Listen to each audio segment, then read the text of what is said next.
Hello and welcome back to the Goat Cave podcast. Today we have quite the episode ahead of us, and man, I gotta say, you've actually had quite a few people request this. There's multiple people that were like, "Get fucking Jeff on the show." Anybody that's new here, this is definitely Jeff Robertson and the Goat Cave podcast. Robertson. Okay, there we go. Silent T, right? Oh man. Okay. Well, let's do some podcast updates here first. So last week on the show, we had Ryan and Ian, who are trail builders, and that was such a great time just to hang out with those dudes. I'm not sure if you're much of a trail rider. I don't think so, right? I don't know how to jump stuff. Yeah, that's fair. But yeah, those dudes were really cool. You know, like just hearing about the love they have for trails, like it's incredible. That like I've always loved trail riding. I love jumping, so like. I don't know. It was really cool to hear, like, you know, how much work actually goes into trail building. So yeah, shout out to you guys. Episode 25, we had Adam from Station BMX.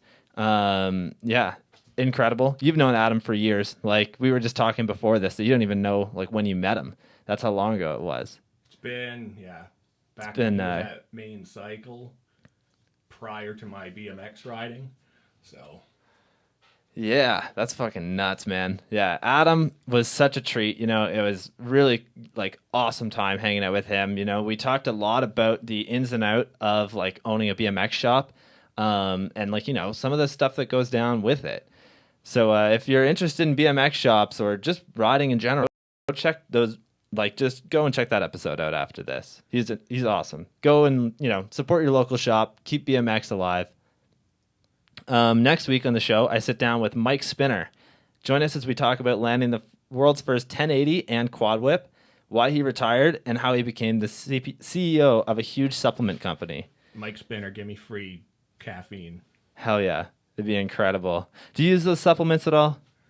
I'm kind of a caffeine addict. Yeah? But, yeah, that's pretty much it. Pre-workout, kind of addicted. Hell yeah. Remember that time I told you I was going to get distracted with this cat? Oh yeah. It took like 20 seconds. Literally 20 seconds. Oh, fuck. Let's see here. So, let's do some BMX updates. This week we've seen some weird things come into BMX. First of all, we have Ruben and Garrett Burns. These guys just came out with a really weird like downhill / BMX bike. So Ruben's bike actually is like a full suspension downhill BMX bike. It's weird. Like, it's so strange. And then Garrett was riding a hardtail one. And, you know, I actually really wish I could have a session on one of those. They're fucking cool, man. Like, I love it. I think it's fucking interesting to see that. It's definitely not going to be the norm. You know, it's like, I don't think it'll pick up at all. I think it's literally just for these two dudes and what they're doing with fingers crossed BMX. Did you see any of that stuff at all? Surprisingly, I looked that up like the other day. Yeah. I forget what that website was, but I tried creeping it because I know people were talking about that, whoever it was, Garrett, or I didn't really know what was going on. But yeah, it just looks like single speed, 20-inch slope kind of bikes, maybe? Yeah, pretty much. So that's like the photo of the one. I don't know if you remember old mountain bike stuff, but do you ever hear of Brooklyn Machine Works? Yeah. They did stuff with Nigel, too, did they not? Maybe. He was riding one of their BMX frames. That just looks Brooklyn-y. Yeah, right? So, yeah, just kind of like a gnarly chromoly. I don't know how that suspension feels, but I don't know. Yeah, it looks insane, man. I think that's so cool. Yeah, so that was fucking awesome. And then, earlier in the week, the Our BMX team was kind of like in some hot water for taking an ad from a company called Pulse e-bike. And if you don't know anything about this, Pulse e-bike basically is a add-on to your BMX to make your BMX an e-bike so that you don't have to pedal. I didn't see that, actually. Yeah, so, you had big-name riders like Chase Hawk, Shad Johnson, Sean Burns giving their opinion on e-bikes. Oh, what Burns he say? I'm curious what Burns I'll show you in a second. Right. So we've got the setup here. This is what it looks like. It's definitely like, it's cool because you can just take it off. Like, literally, it only takes 5 minutes to throw it on and off. But at the same time, I'm kind of like, it's a BMX bike. Like, it's, I don't know. Like, most people just drive to spots. I get it if you are living in the city and you've got to. I should know more than anybody else because I don't even drive. But to me, I'm like, I would love to get one like sent to me and just put it through hell. Like I like see what it'd be like to cruise a bowl with that and fucking just be able to pick up so much speed. I think it would just like clamped on though and rub. It was a wheel rubbing the back tire. Yeah. It? Yeah, it's like you can see it there. Yeah. I don't know how well it would work. How much is that thing? Oh, it's fucking pricey, man. I was looking at it and it's like literally it's more than a frame. Yeah, fuck it. Yeah. Yeah, it's pretty crazy, man. Yeah, so I'll show you some of the Instagram comments here. I'm just gonna make my prediction here that Burnsy fucking hates it. He didn't really say too No. much. But yeah, I love this. Happy Cat Bass at a BMX podcast a couple years ago. But then you got Chase Hawk. This shit is stupid as fuck. And then Chase Hawk just shut down a whole company with one single comment. Like, holy shit. Shad Johnson, please sprocket fakie that on the nearest ledge and throw it in the garbage. Trey Jones, LOL, sick. And then Burns was basically just like, need something that goes faster than I can pedal. So I'm like, yeah, that's true. I wouldn't mind seeing Burnsy doing like a roof drop on that thing. Yeah, it would That be sounds kind of super interesting, sketchy. Matt Behringer actually said some interesting stuff. Basically, in his comment was just like, look, it's a lot better than the stupid fucking e-scooters that fill the streets right now. So I'm like, yeah, I can get behind that, Like, it is something that, the e-scooters are something that you can just pay $1 and use it, whereas this, you'd have to pay for it. I don't know. I feel like most BMX riders aren't using them unless it's to, like, denim cocks and fucking destroy them. Yeah. Oh, man. Yeah, so we had that, and then Eclat just released their new promo stuff for the tubeless tire system, including a tubeless carbon rim. So, I have to say, shout out to Behringer though for like saying his own shit and not just kind of going with the flow of everyone hating on it. yeah, exactly. Let's see here. So that's the carbon rim. They have, I guess they're gonna have a brakeless one and a brake like possible one, but you'll have to buy special brake pads in order to use the brake one because if you just use normal pads on it, you'll fucking destroy it. But from what I was reading, carbon is actually like it's pretty strong. A lot of downhill bikes use it. A lot of like mountain bikes do. And the tubeless system is kind of interesting. And you can already do tubeless on a BMX right now. Yeah. A lot of people don't know this, but if you just take a 16-inch tube, you cut it after you've already inflated it, put it around your rim, cut around it, and then throw a tube on, or not a tube, a tire on, get some sealant, basically just do the whole process, and it'll work. You basically just need like the valve, like you're making almost like the cover for the spokes. You Yeah. keep the valve and you have a strip to seal it. I remember people used to ghetto that when we were mountain biking like years ago. Yeah, well, that's how they do it on like fat bikes and stuff, Yeah. right? That's pretty much how they end up doing it. But I thought that was kind of interesting. And you know what? I might actually try it out just to see how it would work on a BMX. Here's the thing, though, is that really the only tubeless advantage is that you can run very low air pressure and not get paid. I don't run low air pressure. Like, I run like 60, 70 PSI most days. So I wonder what it'll do just to be That's tubeless. arguable. I get shit for 60 psi, just so. Yeah. Jesse, if you're out there. Oh, man. Yeah, so that's that. And then we got the tubeless tire here.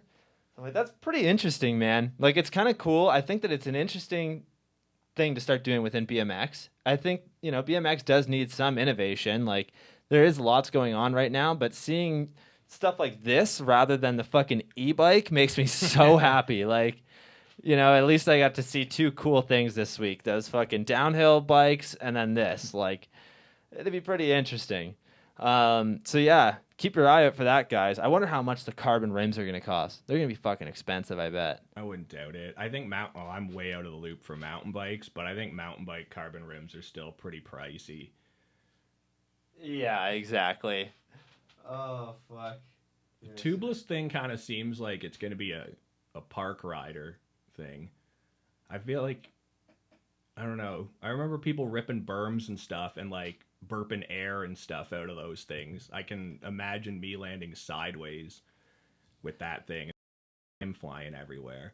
Yeah, I was watching this video last night on how these dudes did it like ghetto style, and this dude was like, "Yeah, I've only burped it twice. Like I haven't had any issues."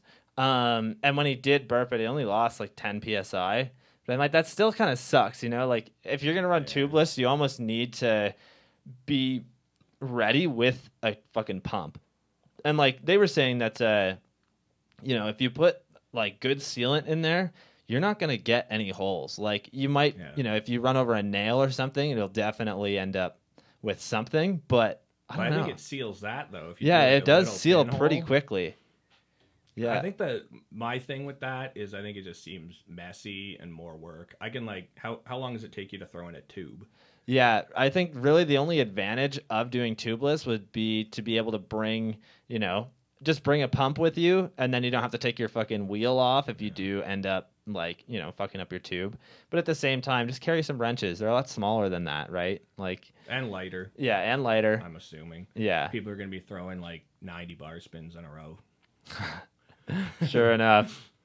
Oh man. Alrighty. Let's do Bail of the Week, Jeff. So Sick. you've watched a lot of the episodes. In fact, I'm kind of missing the fact that you're not commenting on the stream right now because you're here with me instead. I'm old. I don't even have data. I gotta use Oh your computer man. or something. Fair enough. So it's time for everybody's favorite segment, Bail of the Week. If you're new here, all of these are fan submitted clips, and each week I sit down with a guest and we pick our favorite bail. That bail will end up going on to the finals, and at the end of the month, the fans get to pick out their favorite clip, or the end of the year, sorry. Fans pick out their favorite clip, and the Bail of the Year champion will get a trophy and a new pro model frame. Hell yeah, It's right? gonna be Eric, isn't it? Well, I don't know. He's only won once. He's really? He's been in every episode except for today's. He's sent me like so much stuff. Like I literally have a backlog of fucking Eric's clips. But Eric has only won once so far. But today we have Braden Hansen to start us out. Braden actually did an episode of the Goat Cave. Go check that out, guys. Okay, where am I watching these? I'm gonna throw them up in a second. I'll try not.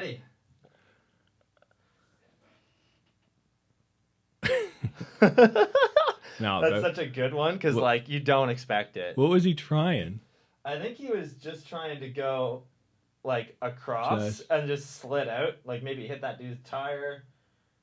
Yeah, it looks like he was going up to like drop into that. And just That's funny. I love that. I don't know why it's so funny. It's just like him flipping over and falling off that little ledge.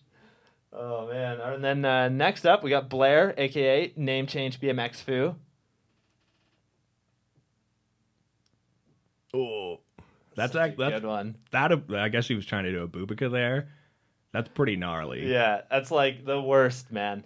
I fucked up on an Abubika at All In on the sub box when I was still working there, and like literally, I left my bike up on the top, and I fell and like got my nuts right to the back tire. Like literally, feet did not touch the ground, just fucking nuts. Then fell backwards into the bowl. Like that was the fucking worst.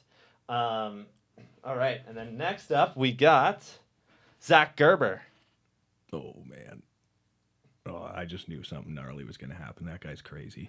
That's fucking nuts, eh? He sent this in, and I was like, well, I didn't say pros can't be involved in this. Like, you're not going to win a pro model frame. I'm not going to give you one, but I'll put it in there. Like, it's pretty fucking nuts. I think We'll watch that one again. He, like, blew up his wheel, I think. Jeez. So nuts. 21 stare. Over the ledge, too. You're fucked. That guy's dude. an awesome meathead BMX rider. Oh, I love it, man. Zach is insane. He did the show, and it was like really interesting to talk to him. You know, like he's in his 30s, and he's still sending the biggest shit. Like, it was pretty cool, man. And that dude's been like a wrestler and shit too. Oh yeah, that's like a whole. That's a whole other thing. The whole jock with BMX life's pretty rare, so that's kind of cool. I like his riding. Hell yeah, he's awesome. This one was sent in from Anthony. AKA Harvester Bikes. It's a clip of his buddy Stefan. Okay. So wait for it. Oh, it's a couple of them? Oh, yeah, that could have been bad. So if you're listening, Stefan was doing a 180 off a ledge, and when he went to half cab, he kind of fucked up and landed on the train tracks where there's a fucking TTC subway train coming right at him. Like, he literally almost got fucking run over. I mean, he had enough time to get out of the way, but could you not have seen I know a streetcar coming? Well, man, you would not fucking believe it, dude, because they just put in some streetcars in town. And there's so many people that are just turning right, like right into them. It's ridiculous. Like, it's so stupid. Like, you look at the accidents and you're like, how the fuck does somebody do that? Somebody walked out in front of one and got run over and, like, not funny, but he actually fucking died. I'm like, how did you not see that, though? Like, they're quiet, but, like, dude, it's fucking huge. Like, what the hell? I think we talked about this before we started here. Driving in Kitchener, I'll say he died maybe because of meth. I had 2 people come out in front of my car on the short drive here. Jesus, man. One of them looked like me too, so I didn't run him down. Oh, fuck. So all right. Those are my 4. Those are your 4. What one do you want to pick? I think I want the first one because it's kind of stupid. Like, Braden's? Yeah. I love it. It's like, it's random. It's like, I guess he's just double tiring or something? Just doing a double tire out on the top of a quarter pipe. Those are the best crashes. Hell yeah. The others are pretty gnarly. I don't really want someone to get decapitated by a streetcar too. So yeah, that one was pretty crazy. We're going number 1. Hell yeah. Braden Hansen, you are Fail of the Week champion. Hell yeah. Yeah, keep sending those clips in, guys. Question of the week this week was DVDs versus web videos. I'm going to put the number on screen in a moment and call in and tell us how you feel. Do you prefer DVDs? Do you prefer web videos? Yeah. So I'll throw that on screen in a couple minutes. But let's jump into this, Jeff. Today's guest is the strongest bald guy on a bike. On top of being able to bench press your mom, he is able to do the cleanest downside hand plants around. When he isn't downing tall cans of Busch, which actually, if you want to grab 2 cans from there, they should be cold enough now.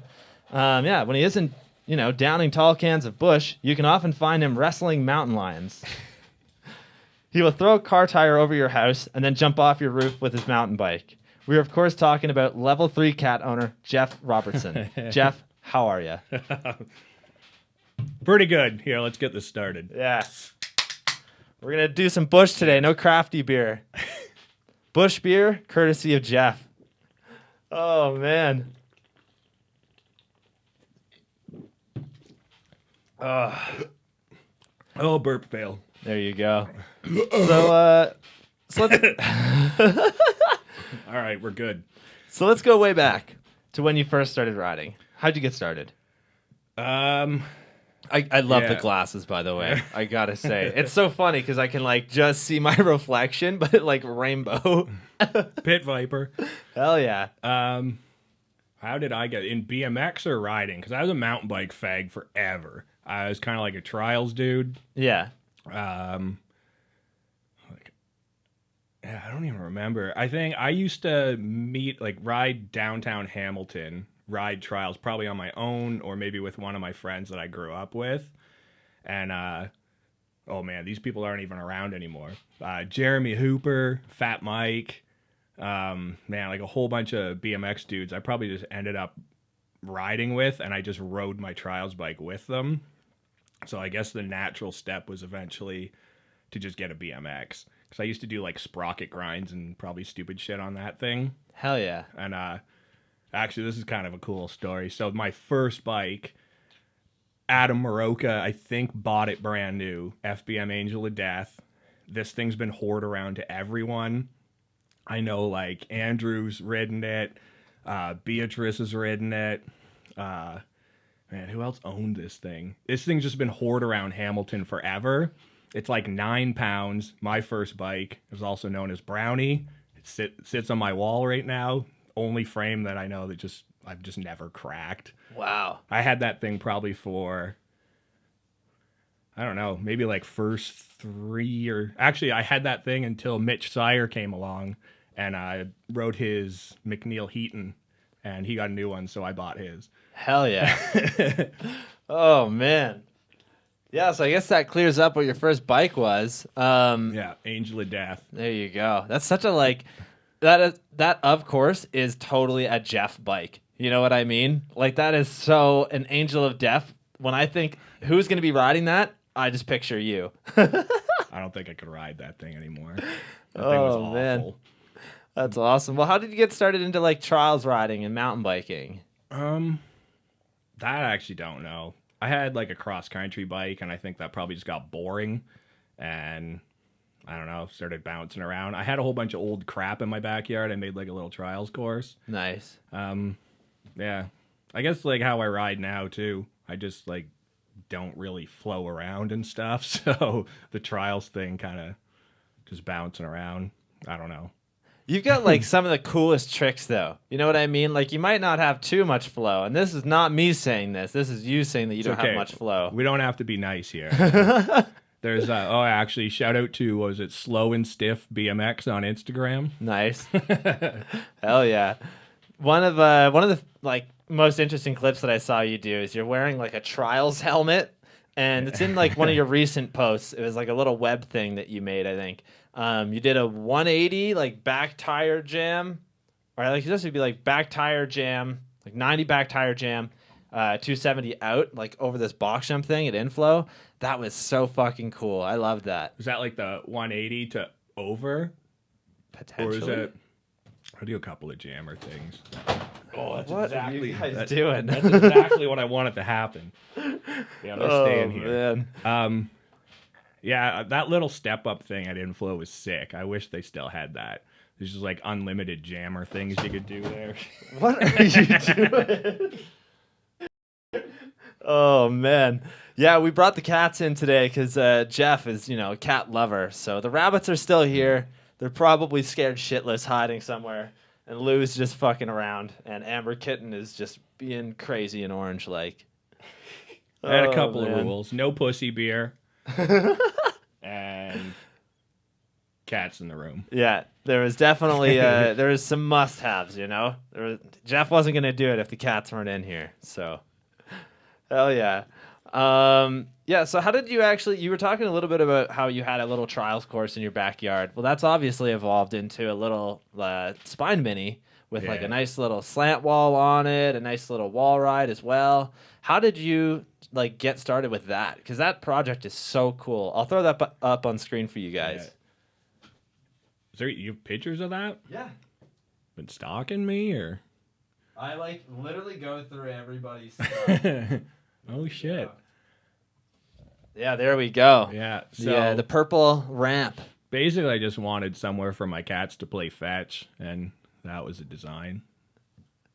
That's pretty rad. But no, I used to have like I think it was just back when like there wasn't anywhere to ride. Shit piss, which of course shit piss is sick. But we had a 6-foot mini, no spine or anything like that in my backyard. That just eventually rotted away when I quit riding when I temporarily became an adult. And a couple of years ago, we just decided to build another one. Jesse Trunka did that all on like, I don't know, some sort of computer shit.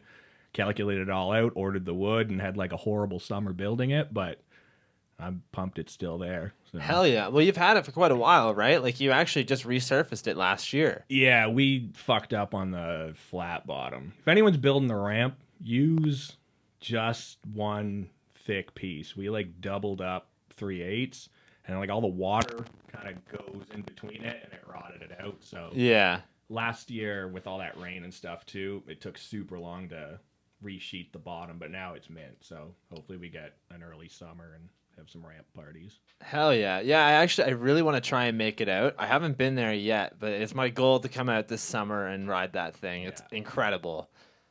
All right, I'm going to pull that off of there. Let's see here.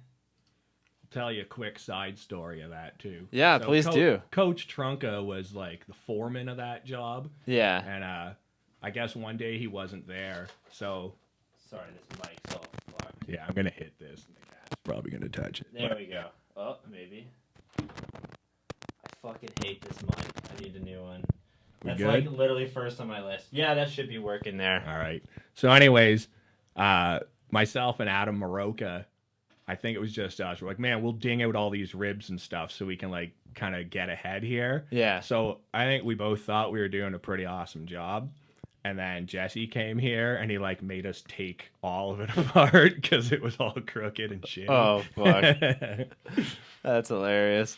Yeah, ramps isn't easy, man. It's like, it's actually pretty difficult. You know, I watched Jordan Bonifacio, aka Riding Rampco, build All In's Bull, and like, I definitely learned so much, you know, like, and I was stuck with the basic stuff, like just framing, you know, like he literally went and cut all the lines, he cut all the wood. It's like, okay, everybody, you guys can go and fucking start framing this stuff. And like, you know, it was an incredible fucking time. I cannot believe that that bull turned out so well with so many inexperienced people. Like literally Jordan and Steve were the only two people that had any experience when it came to like building stuff for the most part. Yeah. That whole like corner to little peaky thing must have been brutal to build too. It was ridiculous, man. Actually, like, Jordan helped me decide what transition to use on mine too. Yeah? So 7 That's foot. fucking cool. Thanks. Hell yeah. Yeah, your ramp looks incredible. How tall is it? So you've got 7 foot on the slant wall? No, we got the spine is like 3'9" and a bit. It's Yeah. like we used a 4-foot sheet minus the 2x4. Okay. So the big part of the spine's like just under 4. The little spoxy bit is like a foot lower. Oh yeah, because you've updated it since that photo. Yeah, I took a chunk out of it just to make it a little different. And then the rest of the quarters are like the same, like 4 foot, and then now I've got like a 6 foot extension on one side. Hell Because yeah. I decided I should probably, now that I'm super old, I should like learn how to air a bike. Yeah. Yeah, that's really cool, man. Your ramp is like, it's pretty interesting to see, like, you know, one of my favorite things is that everybody wants a backyard ramp, you know? Like, everybody secretly has their design in their head on what they would have if they had the space for it. For me, like, I want, you know, a mini ramp, but then I want, like, a hip off to the side. So, like, you could literally have a nice, like, you know, left hip and then come, you got nice look backs on it, everything. Like, you know, I feel like that setup is almost, like, there's nothing you can't do with it. Like, there's so much, you know. A good mini ramp is one of the best backyard setups because it doesn't require that much space. Like, if you're doing like a little street setup back there, you gotta have such a long fucking space, you know. You'd be surprised how much space you need. My ramp's tiny, like stupid tiny to some people, and it's like 66 feet long. It's like my whole backyard. Damn. That's probably like the biggest we could have made it. Not like I would have wanted it higher anyway, but for how much space I got in that yard. Yeah, it either would have been like that, you know, just a regular mini. So yeah, but spines are cool. You gotta have the spine mini. Yeah, my buddy Dan, he has like a little mini ramp in his backyard for him and his kids, and I jumped off the roof of his house, like second floor roof into it. And you know, the clip doesn't look that crazy, like at least to me, because I'm like, it still looks like it's, you know, 7 or 8 feet like in the clip, but holy fuck, dude, is it ever tall? Like, you're on a roof. Yeah, that's the thing. It's a second story roof that's like 45-degree angle. It was so steep that if I like didn't have both feet on the ground, like when I jumped on, like I literally had to have both feet on holding the bike, and I was still like sliding down. You can do my shitty neighbor's roof into my 6 foot if you want to do that. Oh, maybe. We'll see about that. Might be a bit of a gap. She'd be pissed, so should do it. Yeah, my buddy Andrew, he's building a ramp in his backyard in the spring. We've already moved it and everything. Like he has, he went out and found this fucking ridiculous deal on it's a metal half pipe that didn't have any of the wood on it. So all of the ribs and everything are already done. It's all metal. So it's just sitting in his backyard tarped right now. We're going to build it all this spring. And he's got a pool. Like his neighbors have a pool next door. I already told him that I really want to fucking jump it into the pool. And he's like, those fucking people hate me. So there's no way that's happening. I thought you were going to say cool neighbors that had like a tranny pool. That would be, oh no, that would be incredible though. You know who Trash Can is? I don't. Oh, look up Trash Can. He lives in Smithville now. He's like, I don't know how old he is. He's older than me. But he's like a BMX racer and you know who Mike Wilkinson is? Oh, yeah. He's his buddy. They ride together still. Anyways, that dude had, I guess his old house like an old transition pool that had like ramps and crazy shit built in it. And That's fucking cool, yeah, man. I don't know if he's got video of that, but Yeah, it's pretty there's cool. like there's this dude, I don't know where they're from, but FBM always goes to their house and they have like a normal fucking Oh. pool in their backyard, but then concrete ramps everywhere. Yeah. Do they call that? Is that the Lost? They call I it think it Lost is. Bowl. Yeah. Yeah. I'm like, that is so fucking cool, man. I could be wrong, but that might be a skater's house. Maybe. There is a dude that the Scotty Kramer channel always goes to. I love those videos, man. I don't know if you watch any of those, but I fucking watch those like every day. I used to. I don't really watch. No, that's really fair. Watch anymore, but. Dude, you know what's so interesting? The more people that I talk to that ride BMX, I fucking can't believe that I actually watch videos. Like, not like vlogs or anything like that, but just like there's so many people that I know that don't follow any BMX content at all. They just ride and maybe they'll go on Instagram and look at some clips and that's it. Yeah. But like there's so many people that don't watch videos at all.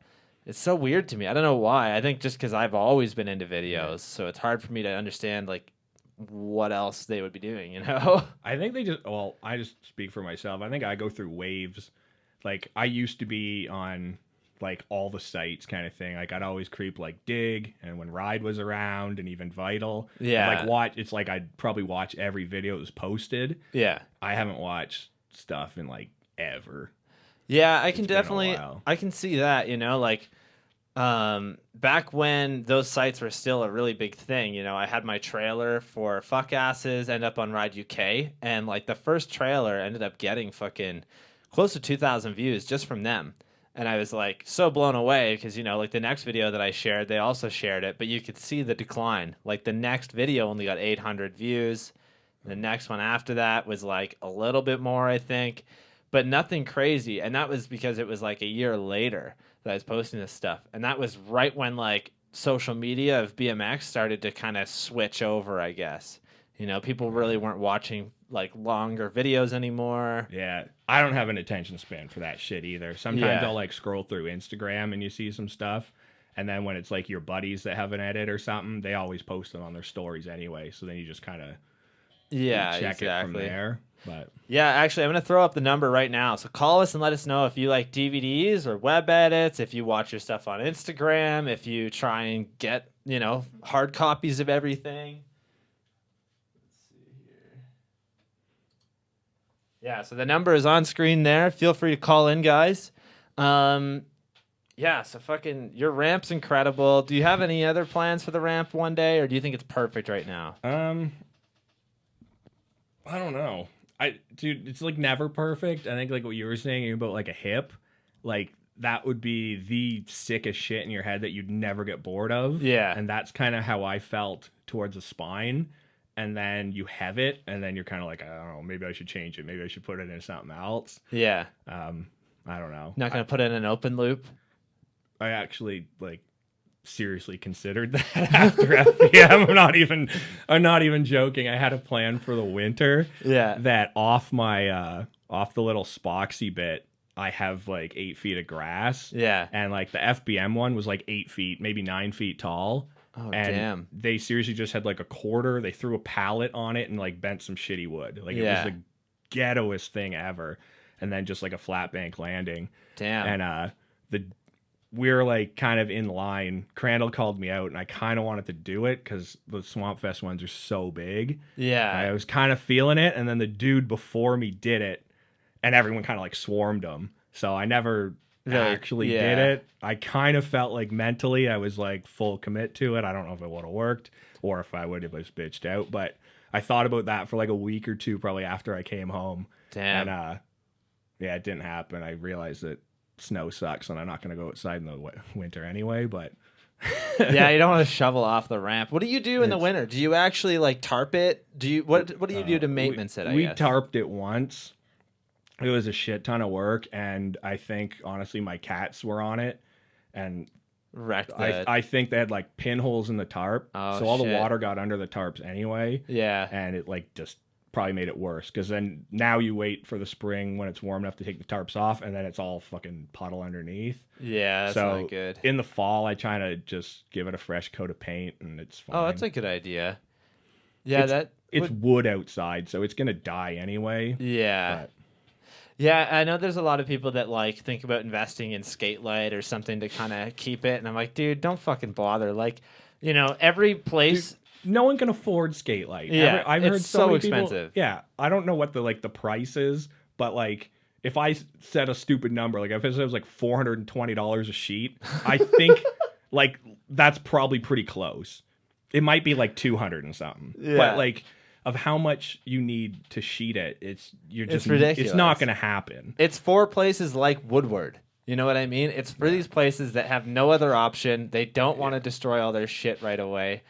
You might as well just put in a concrete bowl in your backyard. Yeah, you're going to be spending enough money anyways, you know? Yeah, fucking skate light's stupid. Don't buy that shit unless you have a ridiculous, unless you're somebody that owns Woodward. Get someone else to pay for it. Yeah. Station sponsorship. Yeah, Adam, Station you want to might fund do some it. skate light? Yeah, there you go. Get some skate light going on in there. What was I gonna say next? I'm blanking on shit. I need to drink more, and that'll be perfect.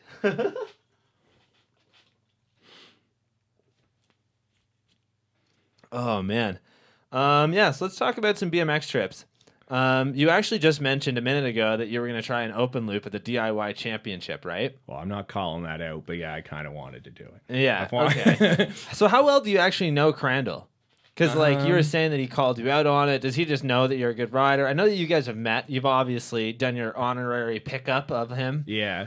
I don't know. To be honest, I'm probably just an annoying weirdo from the internet that invades his personal space. Yeah.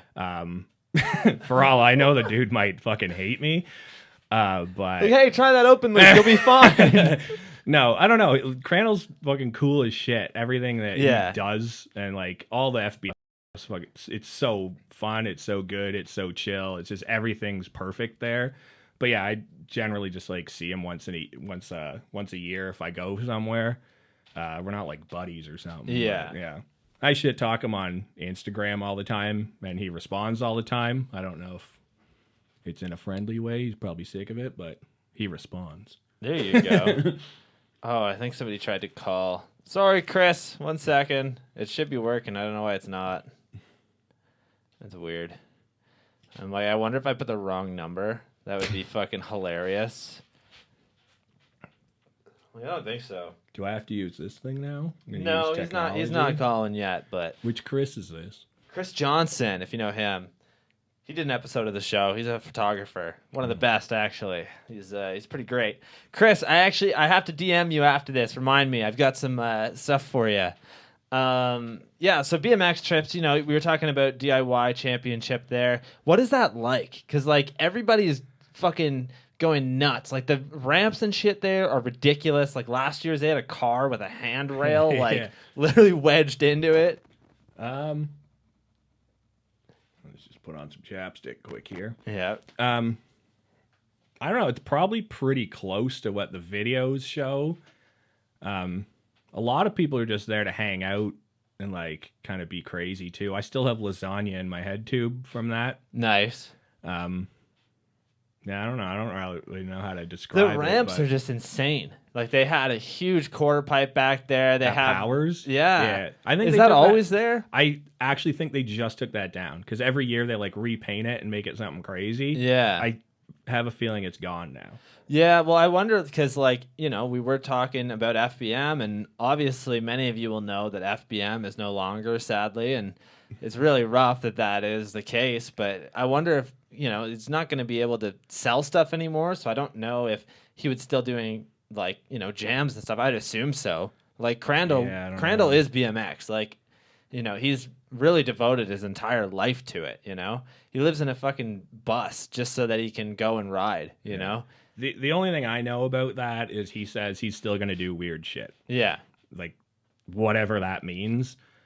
That'd be sick if they still did the jams. I think that DIY one at Powers, I think that's a lot to do with Powers as well. I was even hoping too, even though it's kind of dead, it'd be cool if they kind of did once in a while a limited frame kind of thing, just FBM's back for a little bit, here's some frames. Well, that's what T1 does. Yeah, Yeah, like they should really do that actually, because I bet you a lot of people be into it. Like, just do something where it's like, here's a limited run of our pre-orders, Yeah. so he's not like, yeah. I don't know how anything in the industry works, but I guess it's pretty tough to actually. It would be make difficult money. too, because obviously he's going to go from different welders. Like in that case, you know, he'd have to be able to set up shop or be able to get a certain person to do it. Maybe he could hit up Mike Laird and get him to fucking weld up a couple frames for him, or you know, he'd have to hit up S&M, like somebody that's still doing it American made. He could definitely do it like, you know, Taiwanese, but I don't think that he's about that. That guy that I knew his name too, but the dude that probably just finished off at FBM, that dude was legit. So I'm sure he could keep doing it if they were going to do little temporary things. My FBM's like, I've had 2 now. My first bike never cracked. Everything else I either hated or it cracked, and this thing's like 2.5. Everyone shits on me now. Like, you still got the yellow bike? It's still good. Yeah, it's still running. Why would you get rid of it, right? Yeah, I love that thing. I never understand that. I'm the kind of guy that I ride fucking frames and parts till they break for the most part. Like, this year will be the year that I really switch it up because I'm getting a new pair of forks. I'm going to get front brake forks, which I'm so excited for. But even at that, after fucking, you know, breaking my fucking face and like, you know, pushing all my teeth in on one side, I try and get new forks every year or so I don't trust it anymore, you know? But yeah, like, I never get that, you know? Hopefully that FBM frame will be around for a while. Like, Eric seems to think that he's going to break his custom FBM frame. I don't think he will. I mean, everything dies eventually. I think there's a huge difference from like what he was riding before, which was a We the People, which, don't get me wrong, We the People make some really good shit. They do. But, you know, American made, there's more quality control. They can really take a look at everything and make sure it's great rather than just weld it, throw it in a box, ship it, you know? So I feel like that's mainly why you want American made, is because people are actually going to take the time and the care to really make sure it's perfect. Maybe, or you get a drunk American dude just dinging out welds. Yeah, there you go. That too. Oh, fuck. So let's talk about some other trips that you went on. You went to Swamp Fest 2 years in a row now. I would assume you're going back this year, right? I don't know. Damn. I want to. So there you go. If anyone's out there who wants to go plan something, I'm free. But we're going to Texas this year soon. Damn. So Swamp Fest plans, I don't know. They're like up in the air. I'm down to go, but nothing's set. Yeah. It's at a new place this year, too, but it's going to be crazy. It's always freaking crazy there. Yeah, I wonder if he had to move it because of last year. Probably. Yeah, last year was like fucking out of hand, dude. They had fucking the fire department show up on the last night, right? So that's in like a really small town. Okay. It exhausted the whole town's like resources. Every fireman, like every cop was there. Damn. That's crazy. Yeah, people got like really out of control. It was awesome. Hopefully that happens again. Oh man, we got tons of comments today. Thank you guys for joining the stream. Let's roll how many through is some the of these. worst episode ever?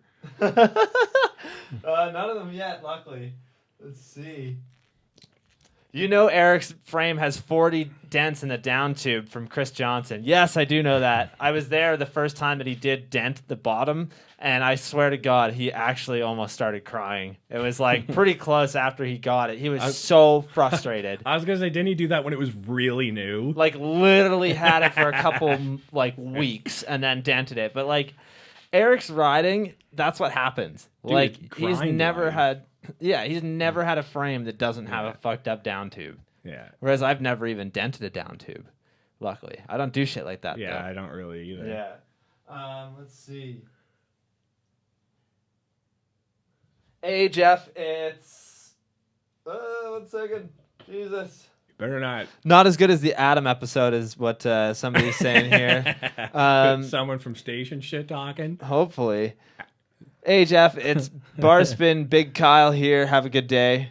Barspin Big Kyle. Hell yeah. Let's see who else we got here. It's quite a few. Thank you guys for joining the stream.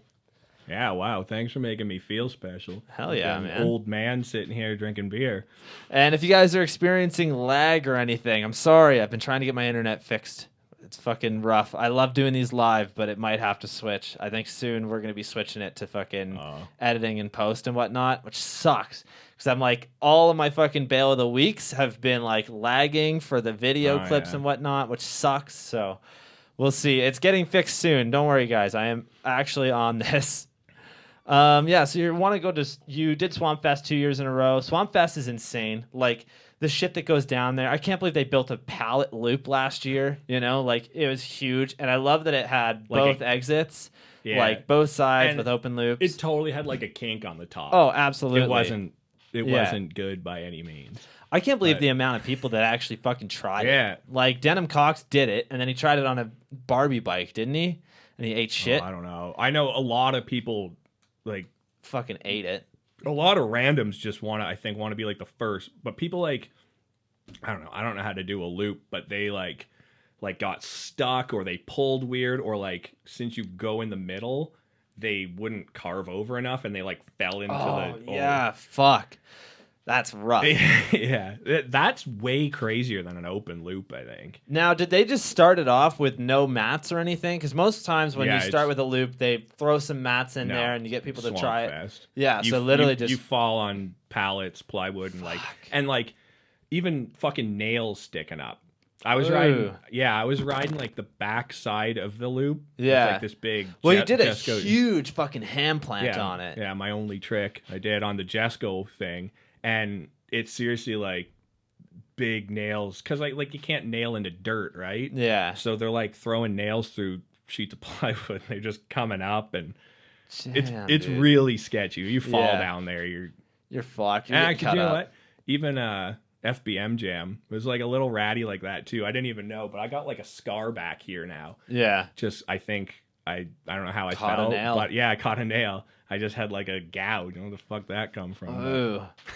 Yeah, that's rough, man. I want to do a DIY jam, and like I was talking with all the Space Goats this week just about like, you know, where we could possibly do it and like all the other stuff. I don't know if I should contact the city and let them know. I feel like I shouldn't.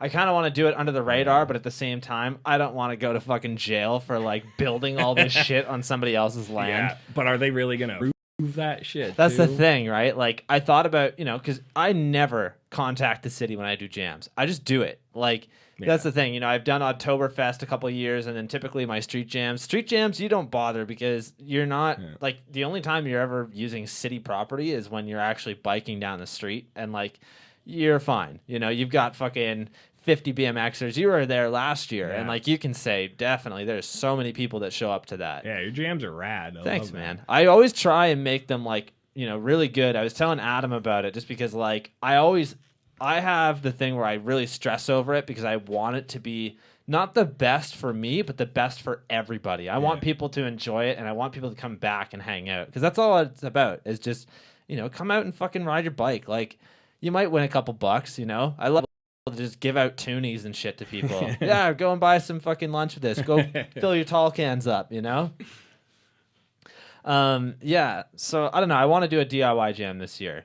I don't know where to do it, but definitely I'll have lots of nails sticking up just for you. Do you remember, this is old as shit, but if you look up like old props, the original, I think it was like a Bone Death jam. Oh yeah, the one they did it in like a swamp. Oh my god, it's gnarly. It's like literally the original Swamp Fest. If you guys haven't seen this, it's a Bone Death DIY jam.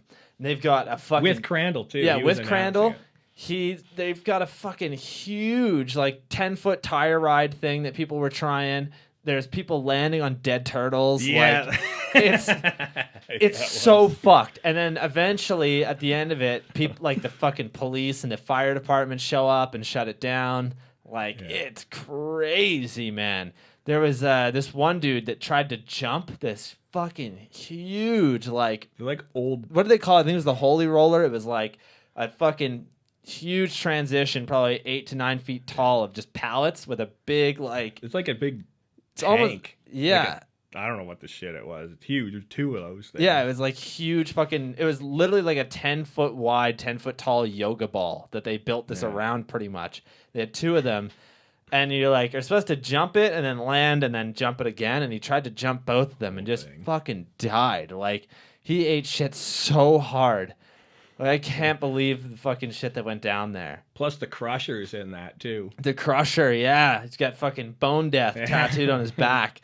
Like huge bold lettering. Like, oh my God, Drinking dude. diesel. Drinking diesel. I was drinking diesel. That's about it. Oh, fuck. It's so crazy, man. Bone Death is like one of those companies that really is, you know, they're so out there, and I love that about them. It's so different from your average company, you know? Like, you can really compare certain companies to each other. Like, look at Federal and Aclad and We the People. Like, We the People and Aclad are the same company, by the way, guys. But still, like, you get what I'm saying. There's so many that, like, they portray the same image, you know? Whereas, like, Bone Death throws it completely out of the water. Like, no, we're going to go complete opposite of that. We have no mumble rap. We only have fucking 90s punk music. All of our video parts are a minute and a half long. None of this 10-minute shit. Like, and that's what's so cool about it. I love that they're so different, you know? They got good videos, too. Oh, they're amazing. I know this like contradicts what I just said before, but I actually watched the Dirty Sniff the other day. Yeah, that's like a good one. It's good riding, but there's like other shit that like it makes it kind of interesting too. I think the first video that they did, it was surfing. It was Bone Death surfing for something. I forget what it was. Something like for ugly chicks or something. Yeah, ugly like broads that. or something. Ugly broads. Yeah. But anyways, that video. My buddy used to own a bike shop in Kitchener, and this dude, I guess, had it on in the background the one day, and this fucking like mom and her young son come in. They're looking to get him a BMX bike, and you know, it's playing these clips or whatever, and then all of a sudden, it's this fucking like clip in between parts of this girl like fingering herself, and then it goes back to BMX shit, and the fucking little kid is like looking at the TVs like, you know, fucking mouth wide open. What? And then the mom's like, "What is happening?" Like, she's super stoked on that. Like, that shit is incredible. Oh man, we had when we were doing fuck asses, there was this girl that was gonna do like just some stuff for us, just to make it like, you know, in the video, some stuff, and it won't be filmed, but she's gonna do some stuff. Yeah, but anyways. We were gonna film this scene of like her just, you know, doing sexy shit. She'd turn around and then she's actually missing her front tooth like I am. So then it was gonna be like a body shot, literally from the bottom all the way up, and then she's gonna smile and show her fucking missing tooth. And I was so excited to do it, but we just never got around to it. And then I think the guy that was like in contact with her, they had a falling out. I was like, fuck, this would have been incredible. Would have been like the greasiest, weirdest shit ever. I regret not doing it because that would have been hilarious. But track her down. Yeah, maybe one day, plenty man. more streets of Kitchener. Anyway. I know. I'm like, I got fucking another year to do a fuck ass video for a 5-year anniversary. You know, a little 10-minute, 15-minute video. That would be incredible. I think that would be like the best topping it off thing there. Look at this cat action I'm getting now too. Yeah, she loves you, eh? Oh shit. Oh shit. Man. Let's see. Probably just water in a Busch can to make you look cool. Who said that? I don't even know. WYLD Stallings BMX. Oh, Wild Stallions. Wild Stallions. That was probably Adam. There we go. I mean, we'll crack another one. We have to. I'm almost done this, so I'm down. Oh, man. I did want to go pee here a lot too, and I don't even really have to go yet. So not yet. One day. I can work on that. Well, you went before the show, which is good because most people don't. They like interrupt halfway through, and they're like, "Hey, I just gotta run out and take a piss." I'm like, "Really, man?" Yeah, I wanted to do that. I wanted to have like the record of who. Who's pissing the most. When we did the Montana Ricky one, it was 5 hours long. Oh, dude, and Eric and I are literally trading out. We drank like I think 20 tall cans of Waterloo IPA. And like I originally, if Eric wasn't gonna be here, I was gonna bring a fucking jug and just piss in that like on stream, and like, because my thing was like I can't, if Eric's not here, I can't fucking get up every 45 minutes and take a piss. You do whatever the hell you want. I know. I'm like I should have done it, but one of these days we'll do another one with Ricky and I'll make it happen, boys. You got to get Ricky here. That's my goal. I want to have Ricky and Dustin show up one day and do it here because I think that'd be incredible. Dude, if you had that DIY jam, maybe you'd come for that. Oh, yeah. That's my plan. I want to try and get like a bunch of people out. I got to find some sponsors. Yeah, how heavy is that? This thing is the skinniest fucking cat ever. Yeah, I don't know why. We feed her so much. Guys, don't fucking call animal police. We are very good parents to her. This is why I showed up to out this animal cruelty. Yeah, right. Cat needs milk. Kitten. Oh, man. Yeah, so Swamp Fest, we talked about a little bit. I heard a rumor that they might have the rail that Escamilla did the rail loop on at a certain jam this year, and instantly I was like, yeah, fucking Swamp Fest. I don't know if that would actually happen or not, but dude, Escamilla was saying that was by far the hardest thing he ever did on a bike. And I'm like, Escamilla is a legend. I don't know how many people would actually attempt it or even be able to pull it. I wouldn't doubt that they'd build something crazy, but I don't know. Chris, we're going to talk about the ham plants in a little bit. I'll change it to next question just for you, actually. Yeah, I'm like, that's fucking gnarly, man. I can't believe that he did that rail loop. And I think that, you know, what I heard is that they're probably going to have it at Swamp Fest. I'm like, that'd be fucking gnarly. Like, how the hell is anybody going to do that? Like, it's so gnarly. It's so nuts. Yeah. It'll probably get done. Yeah, somebody will do it for sure.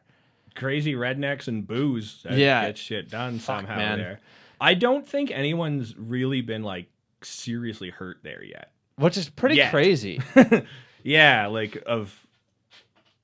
just of how it's just anything go. There is waivers. I was going to say, you just kind of like show up and, oh, you want to do an open loop? Yeah, all right, do it. Let me finish my beer quick. And they don't really like, you know, they do that at the Toyota Triple Challenge too. And we talked about that a couple episodes ago about how, you know, this fucking little kid tried to hit the jump and like literally just fucked himself over. Was that was all over the internet? Yeah. That he like came up. Yeah. So we talked about that, and I guess that his parents are like, they run his Instagram page, and they were pissed that he was finally getting Instagram fame within the BMX world, but from a crash. Yeah, and I'm like, that's literally how this works. Yeah, that's how he made it now. Yeah, he made it. People know who he is. You're that kid. Yeah, like look at the fucking follower count. I guarantee that he gained some out of that. But now he's gonna have to produce. He's gonna have to keep eating shit, or he's gonna lose his followers. Yeah, serious business now on Insta. It's the gnarliest crash. If you guys haven't seen it yet, do yourself a favor and fucking go to that episode. I think it was the Braden Hansen one.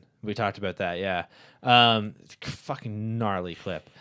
Yeah, and then on the way to Swamp Fest, you actually went to the oldest skate park in the world. Yeah, like multiple times, which is Kona.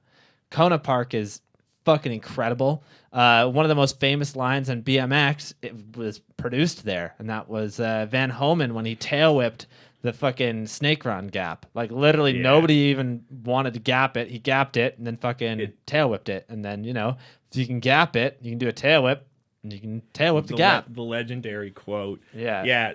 I've only been to Kona once, but it's like you have to be there to know how fucked that place actually is. Like, I don't even be like a 30-foot flat bank or like, look, it's huge. I'm sure everyone knows Matt Drew that's listening to this. Matt Drew is fucking awesome at bikes. Matt Drew is incredible. Yeah, Matt can do whatever the shit he wants. I guess I don't know if he was like eyeing up to just like maybe jump the snake run, or like I think you like go down this big flat bank and then like the thing you're actually jumping out is kind of like rolled. It goes to the snake run. So he might have just been like jumping it like a box jump. So I saw him trucking at like, I'm like, oh fuck, like he's flying, like he's gonna go so fucking far. I'm like kind of spooked because Matt no helmet and everything will just send shit. Yeah. But so he was flying at this thing, and the thing you're jumping out of is so high. It just like took all of his speed, and he did a fly out like this high. Jesus. It was like the most like, it was like kind of humorous, but it was also like, Jesus Christ, how fast was Van Homan going on that gap? Yeah, like uncomfortably fast to be able to fucking tail whip it. That's ridiculous. Just to jump it or to see like anything there. Like yeah, the quarters there or like the flat banks there. I was like looking at pictures. I'm like, oh, there's like a flat bank. It'd be cool to like do a flare bar fakie or something or slider down this. Yeah. And I like looked at it. I'm like, yeah, not doing that. It's like It's huge, eh? yeah, it's stupid big. It's not. It doesn't look like a skate park. Yeah, I always wonder how they actually built that because it is the world's oldest skate park that's like still around, you know? Yeah. It's fucking crazy to think about how huge some of that shit is. Yeah. Like just in photos and videos. I mean, I've never been there, but Yeah. my goal is definitely I want to ride there one day. I can't wait for that day. Guess you're going to Swamp Fest this year. Oh, I don't have a passport. We'll get there though. Get on it. I know. I really want to go to Swamp Fest. I don't know how much longer he'll be doing it. I don't know if it'll become a thing that happens every year or not, you know? Get the goat tour down there then. Right?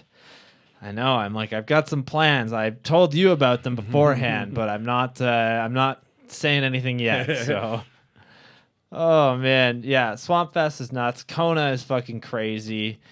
Yeah, they have like some really cool wooden ramps there. Big like half pipe, but that's skate only, right? No. BMX too. Matt rode that thing. Oh, Actually, damn. Matt and Dan both rode it. I stayed safely at the bottom Yeah. where I belong. And then you guys had your own house where you live there now. Yeah. Remember that joke? Yeah, we're sick. Joke. What are you talking about? Do you guys own Me- that place? Me and Matt are sick. We're going to visit that again.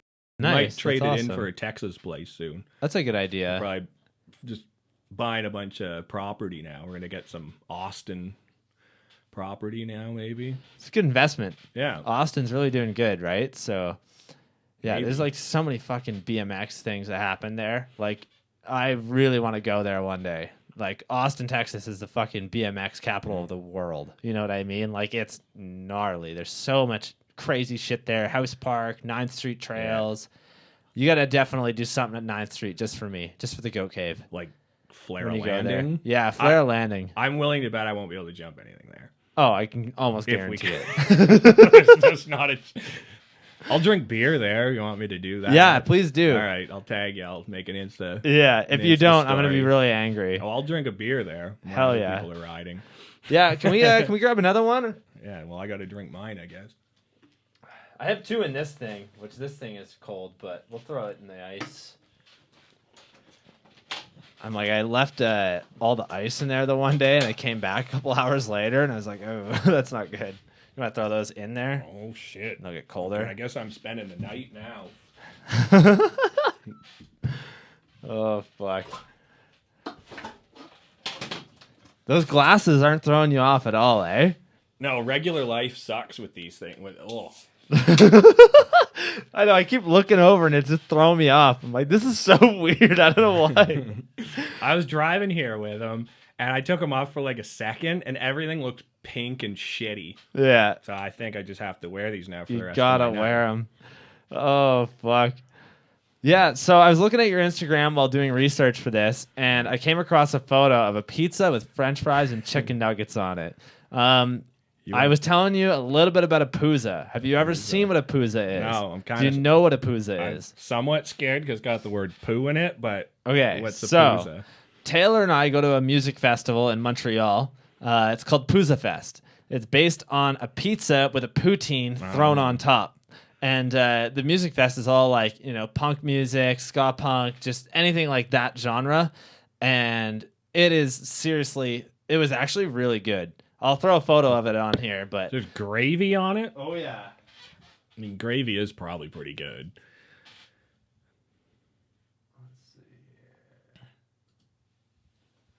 So that is the Pooza right there. So it's a poutine. That's It's literally a poutine with a pizza like underneath it. Oh. So you have to eat it with a fork and knife.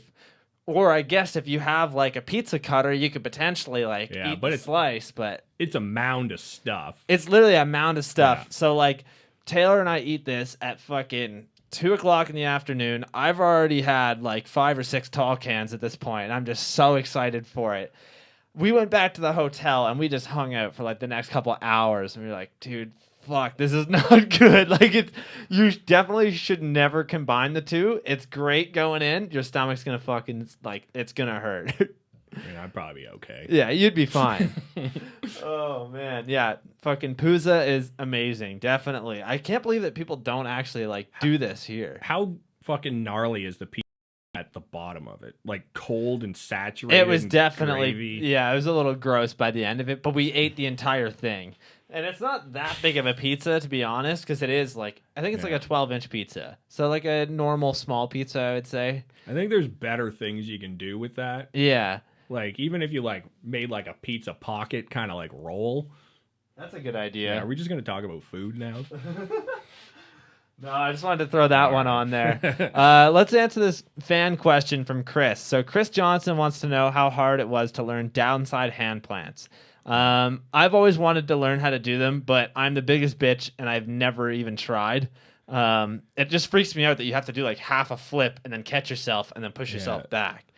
So like, how did you learn them? How did you find out about them? Obviously, Jim C was a huge inspiration with that, right? Surprisingly not. Oh. Yeah. I guess I'll tell an old man story about that. I don't know, where the fuck do we start with that thing? I knew you were going to ask about this because I'm like, that's like all I do. It's your trick, yeah, dude. but nobody else does this. You're literally like 3 people in the world Yeah. that can do this fucking trick. And you'd think I'd be pumped on that, but then eventually it's just, I don't know. So I feel anyways, like it's like, you know, when you go to the skate park, you always have the scooter kids being like, can you do a backflip? Or if you do one, they're like, can you do it again? Can you do it again? That's the BMX version of that, where BMX dudes are now coming up to you. Can you do that downside hand plant again? That was nuts. Skinner told me that. I was at Joyride the other day, and he's like, do a Jeff trick. I'm like, I can't, like, ride today. Like, I, like, could not throw bars. I was, like, just fucking everything up. And I was just like, watch how stupid I ride bikes. And I just, like, drop in, of course, on that 9-foot. Downside handiworks first go. I'm like, cool. So I can do that, but I, like, don't know how to throw a bar. I don't know how to manual today. That's how my brain... But... if you want the old man story of like the history of that trick, yes, please. So date back to, I don't know if I get probably really predated you, but Rail City in St. Thomas. Yep. So there was a dude there that used to ride with like all the Caledonia guys called Corey Bates.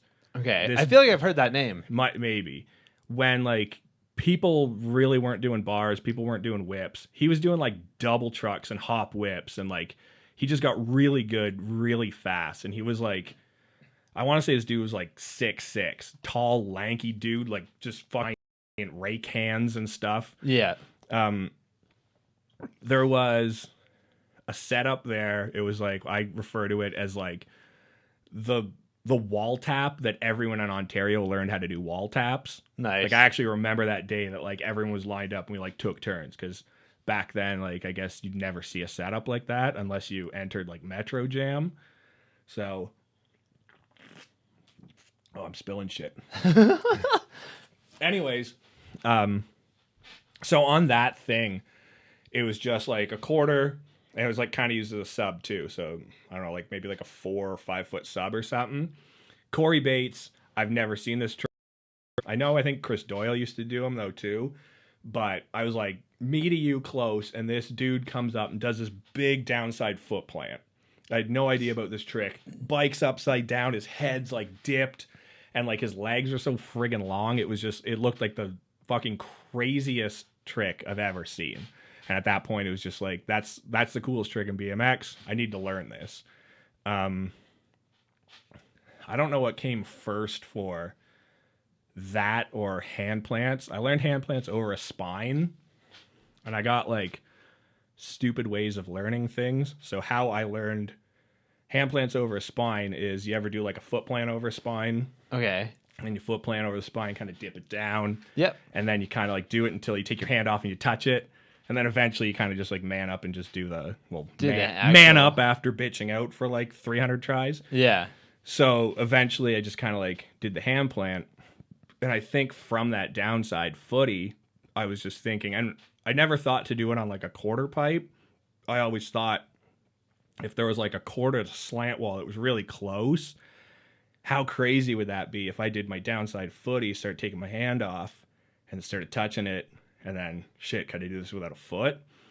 So that was like seriously in the back of my head probably for like, I don't know, since like maybe a year riding. It was always like a bucket list trick, and nothing ever came of it. ended up being an adult for a couple years. I didn't ride. When I came back to riding, I was like a different Jeff. There was like skinny Jeff, and then I like gained like 80 pounds. Yeah, I saw Skinny Jeff, and I fucking love it. It's like hilarious. It's literally like me, but just ginger. Yeah. I was like 135 pounds. Okay, well, I'm a little bit more than that. I got quite the beer gut on me. So I guess that Jeff wasn't feeling it. And when I came back to Inflow on that, like their street section, it was just like that quarter into the slant wall. Oh, yeah, I remember that. One day I was just kind of like doing downside footies and I'm taking my hand off. I'm like, okay, realistically, what's going to happen if I'm just going to slide out on my bum? Yeah. Who gives a shit? And so I did it, hit my hand, kind of felt the trick out. And I'm like, all right, this needs to be done on the vert wall because this is like just too mellow. Right. And I know it was probably like, I don't know how long it took, but it was like a battle. I could like do it and slide out. Okay. I ruined many of Nike gym shorts doing that trick. And then just one day, I think I probably just kind of reefed it. And I was like, fuck this. I want to land it. I'm just going to go to flat. So I just reefed on it, stuck it to flat, and it worked. And it just makes sense now. So that's the learning curve of how to do that trick. I don't know if I can like really give advice. It doesn't feel like a flare. It doesn't feel like you're really high off the ground. It doesn't feel like you're upside down at all, does it? No. Weird. Well, I don't know. It's like if anyone's ever done a flip, like a straight flip, Yep. you have that like second of blackout nothing before you start spotting. Yeah. The downside handy is almost like a chiller version of a flare. Okay. I think your head's always, it's just kind of like, you just go up and your head's just dumped and you can kind of just see it. The hardest part of that trick, and I think maybe why people don't do that much, or I guess like a lot of people don't do it, is just meatheading the bike.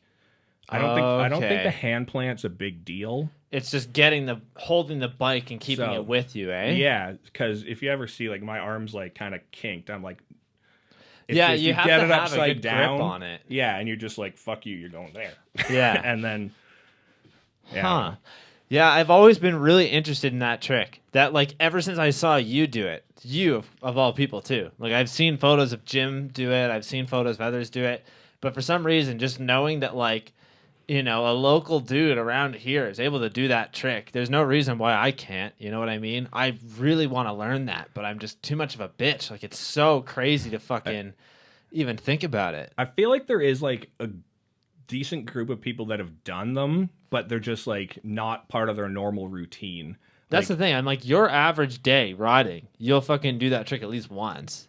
I don't know. It depends. Okay. It depends. Like if I'm not landing anything, then yeah, I'll go back to my basics of that. Yeah. But sometimes it's one of those weird ass things though. Like I could take like a week or two or a month or two off and I'll feel like shit on my bike and I like can't do certain tricks, but that thing's always there. Hand plants are always there.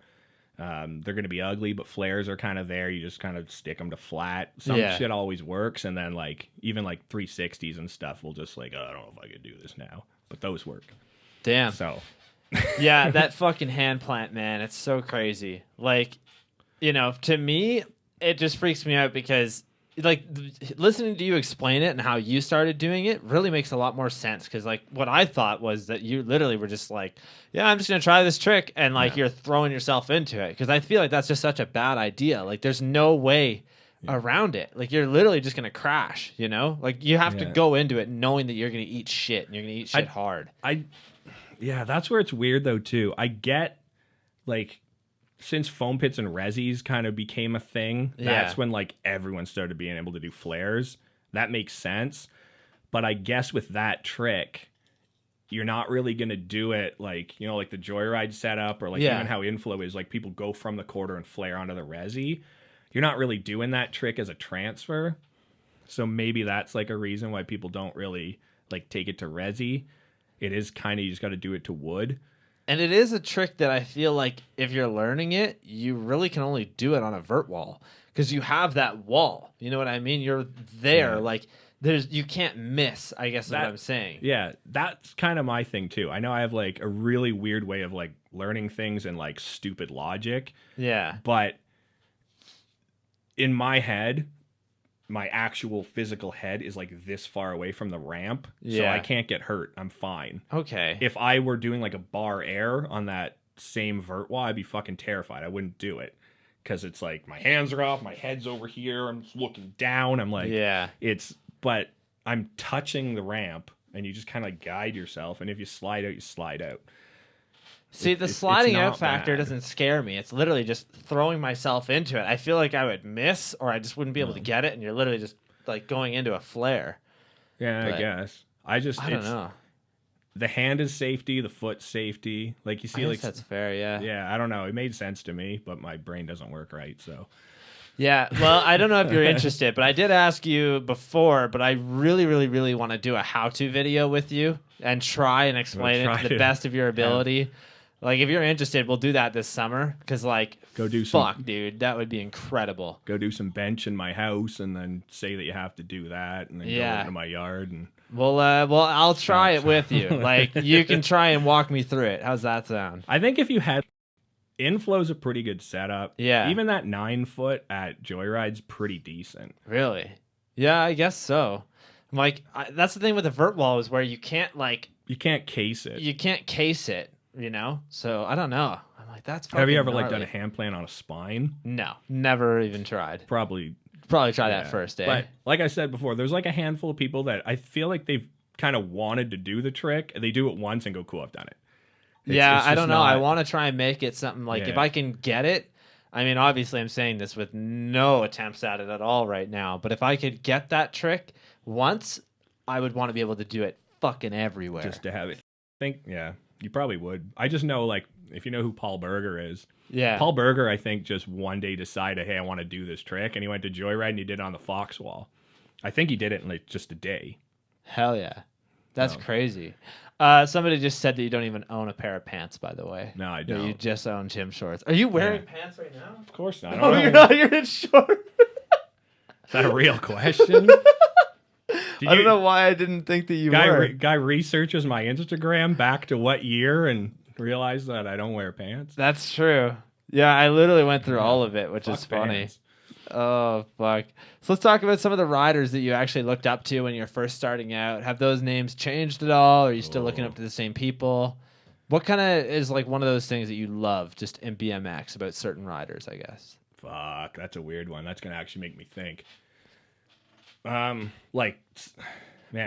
I'll let you think for a second. And here, I just want to say, guys, Jeff actually came into here without reading like half the questions. He read like some of them. He's like, yeah, let's just do it.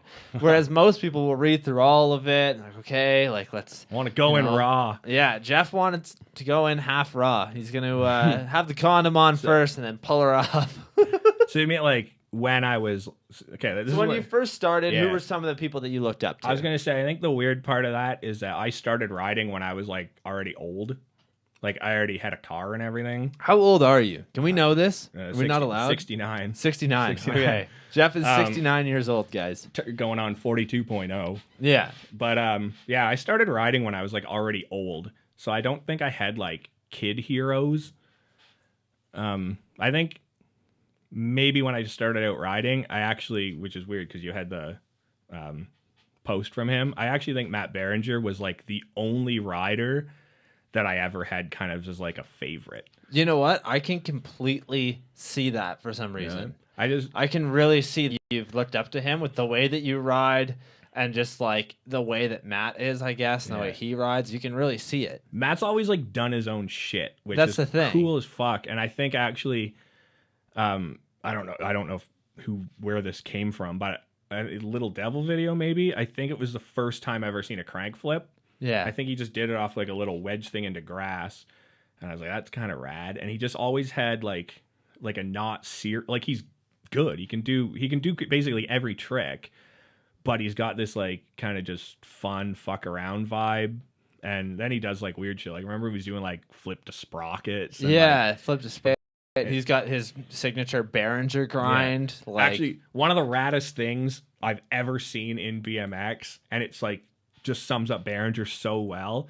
Before I rode BMX, what was it? Metros were called La Rev, I think. Yeah, La Revolution, I believe. Yeah. So I think I was a mountain bike fag then, and I remember going and this dude, he had this ratty red helmet, and also like bars were tiny there, and I think Behringer's pretty tall too. Yeah. The big fucking lanky guy, and while like everyone was warming up, he does a manual through the whole course in a candy bar.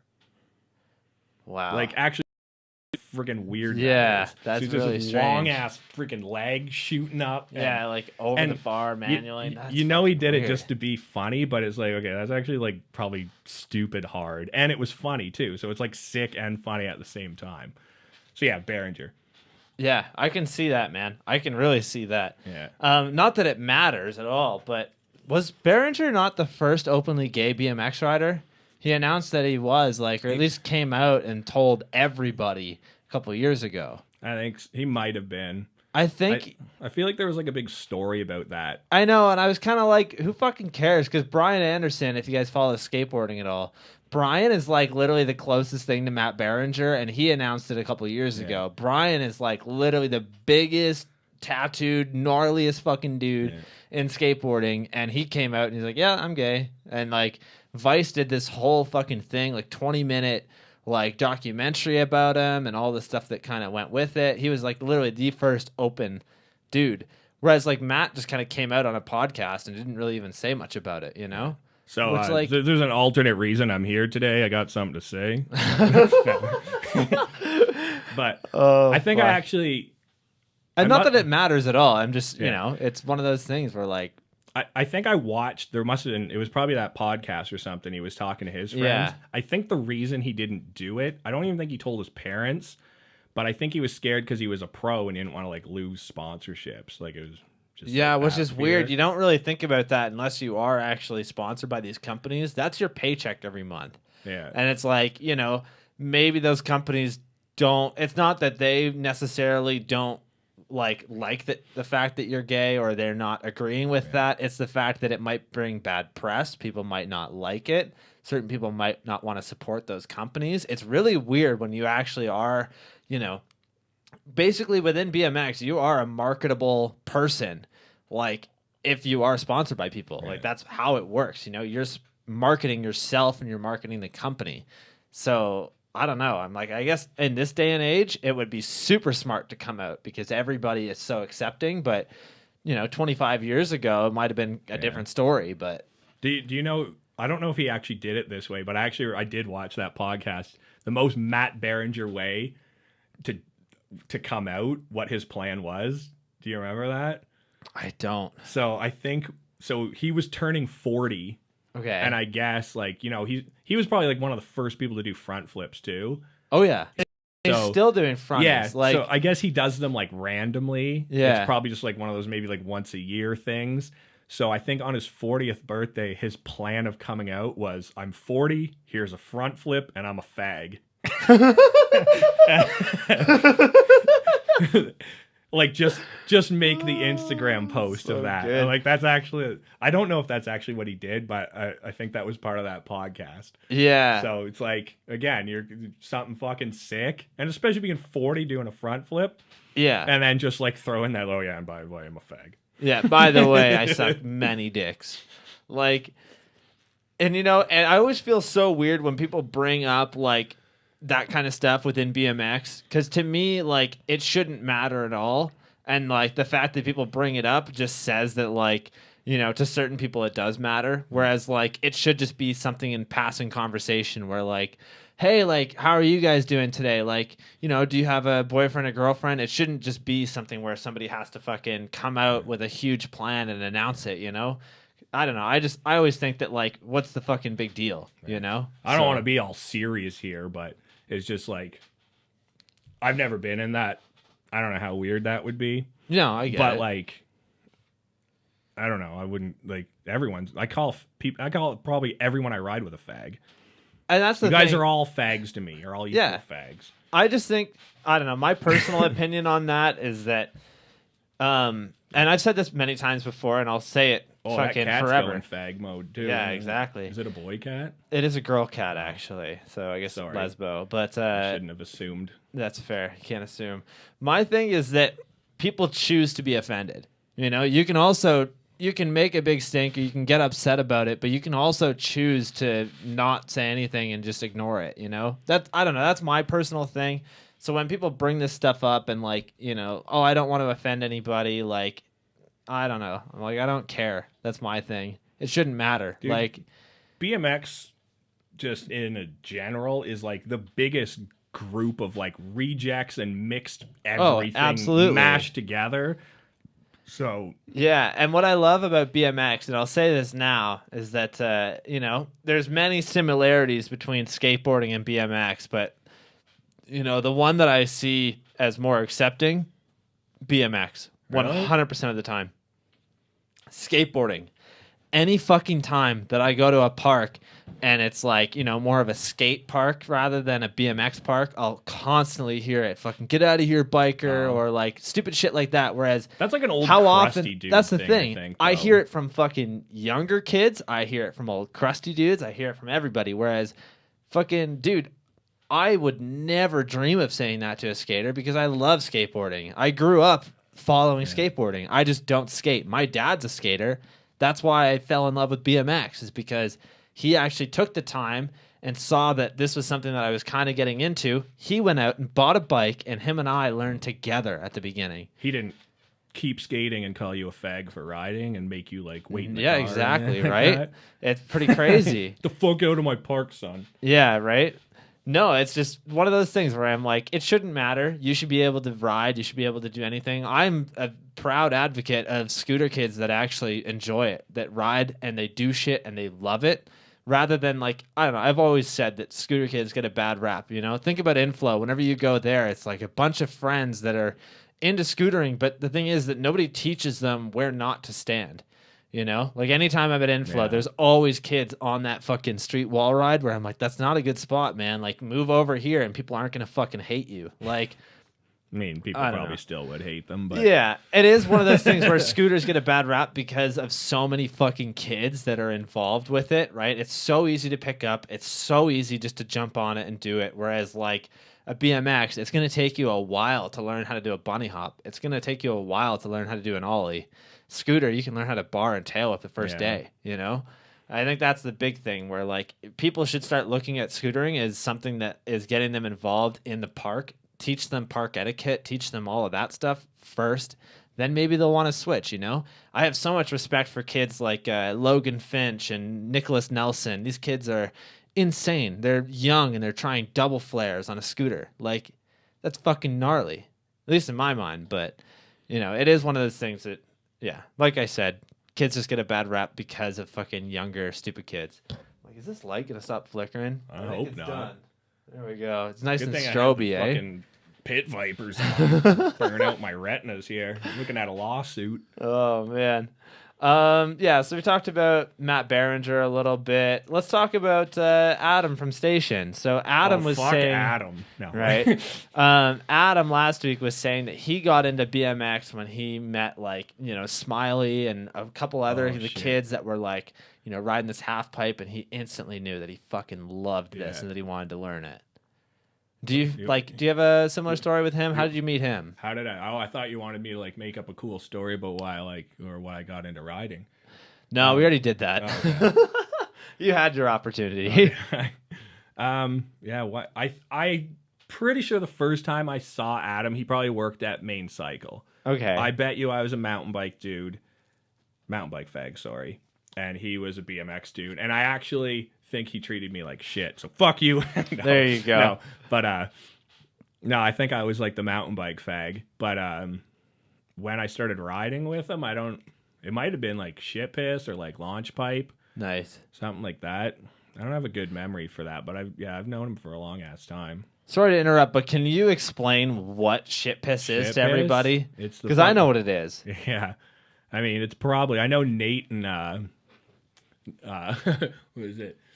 Nate and Kyle want to visit Shit Piss now. Shit Piss is like the greatest skate park ever, probably. Yeah, Hamilton, East End. If you've been there, you know. My life goal was to flare that quarter, and it happened a couple years ago. It's just a shit park, but it's close to my house, and like I actually kind of do like riding there. It was supposed to be good, but typical Hamilton fashion. Yeah. They just fucked it up and cheaped out or something. Like it was supposed to have a spine and a wall ride. I remember seeing blueprints for it, and as this thing was getting built, and we were like, where's this gonna go? Where's this? And I guess they were putting in like a playground too. So we're like, oh, that's gonna be the bowl. No, playground. And yeah, everything was just kind of. It's pretty terrible, but yeah. I would still love to ride it because my favorite parks are the parks that fucking suck. Dude, I love the Odd. I love the parks Odd like is that. rad. That's the thing. The Odd is sick. Adam had a station jam. I think it was maybe like the first year they were open. At Ship Hiss, right? Yeah, and it was sick. Like a lot of people showed up. Hell and yeah! It's also like nothing's super gnarly there. Okay, well, nothing's even like any bit gnarly there. But it's just like everyone can do stuff. You can do a long jump. You can do some pretty much like every trick I know I learned there probably on that shit corridor. I don't know. Man, everyone go to Ship Hiss. Do it. It used to have a Facebook, but mysteriously when I left Facebook, the Ship Hiss owner must have deleted it. Damn. It wasn't me. Well, what's the purpose of having it if you're not in it, right? Oh, man. All right, I'm going to go take a shit piss now. Yeah, you can go and do that. Don't let this cat out. For sure. I'll just talk with these guys really quick. How's everybody doing today? You guys doing good? Gabe, I love Inflow. Thank you for fucking joining the stream today. Yeah, I definitely can agree. Jeff probably scooters more than he actually rides a bike. It is kind of his like stature. You see him and he definitely is a scooter rider. Especially with the weird helmet that he always wears. It's like a mountain bike-ish helmet. It's very strange. Like covers the back and then like has a visor in the front. It's really strange. Alrighty, let's see who else is on the stream here.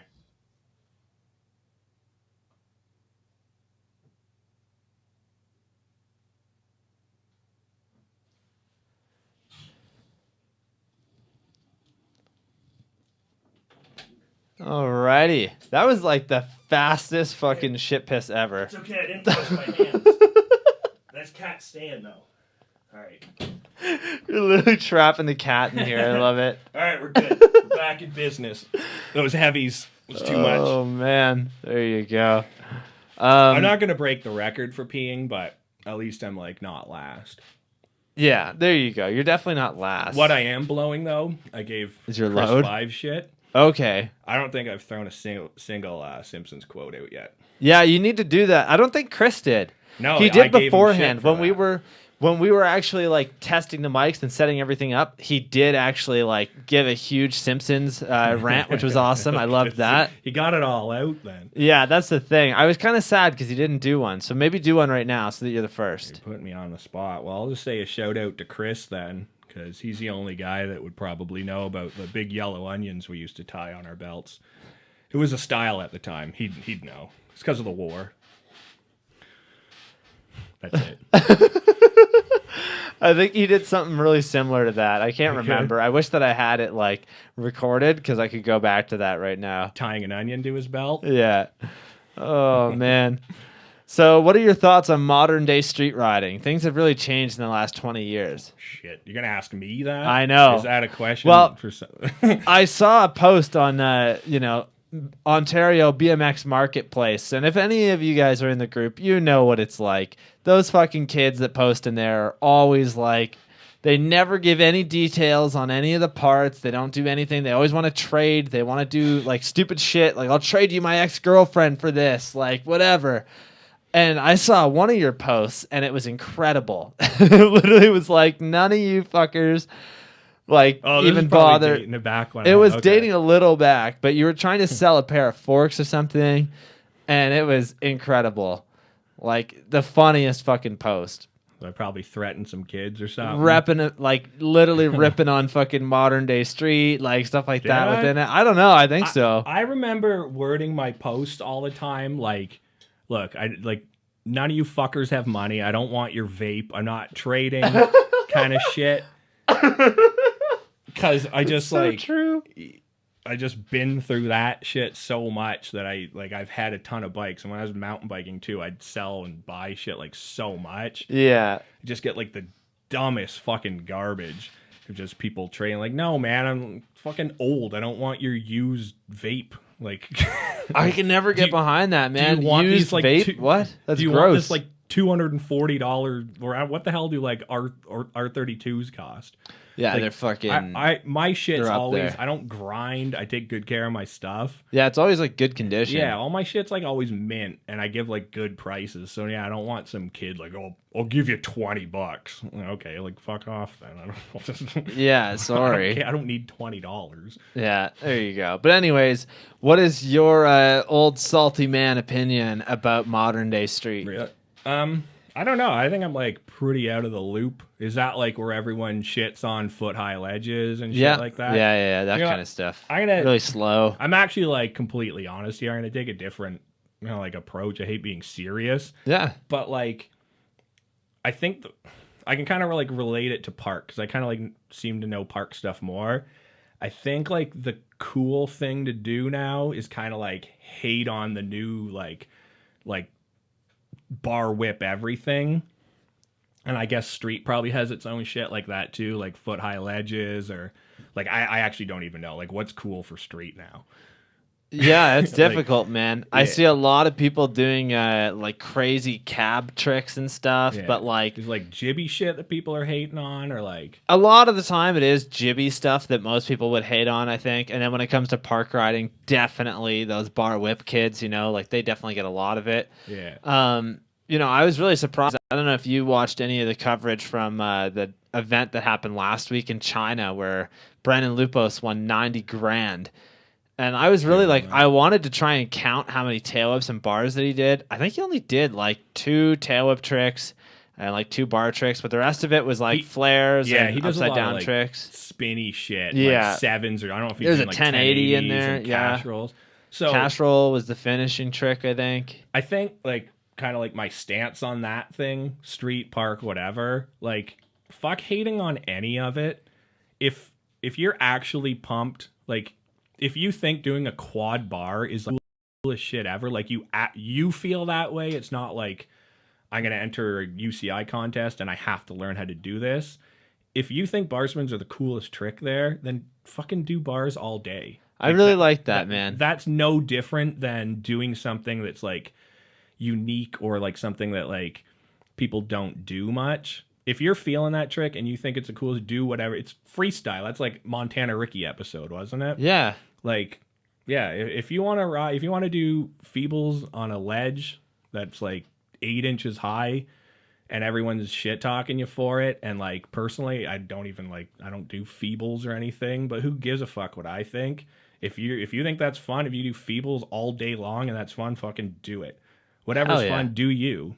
I really like that answer, man. I really do. Because, it does say a lot about BMX and the fact that BMX is, when you get into it, it's just about what you like to have fun with, I really like that. That's such a really good answer, Don't let, it's kind of just don't let other people decide what tricks you're going to do. Yeah. Like, I think that BMX needs less negativity. There is so much negativity within BMX, and there's a certain way to do it, and there's a certain way not to do it. Like you constantly, like if you were to read through that post about fucking the tubeless and carbon rims, like literally 90% of it is people being like, "This is the stupidest shit ever. This is so dumb." Where I'm like, you know what? 5 years from now, that might be the norm. That might be the thing that most people use. I know it was on that e-bike thing. Yeah. That's why I was like, dude, shout out for Behringer for like going against the grain. Yeah. And actually like saying what he actually felt. Yeah, well, he saw a use for it. You know what I mean? Like, there's definitely a use for it. And he's not just like jumping on the hate train. And I know BMX is like pretty bad for that. Like, dude, I don't like the whole UCI thing. Like, oh, I don't either. Like those tests are.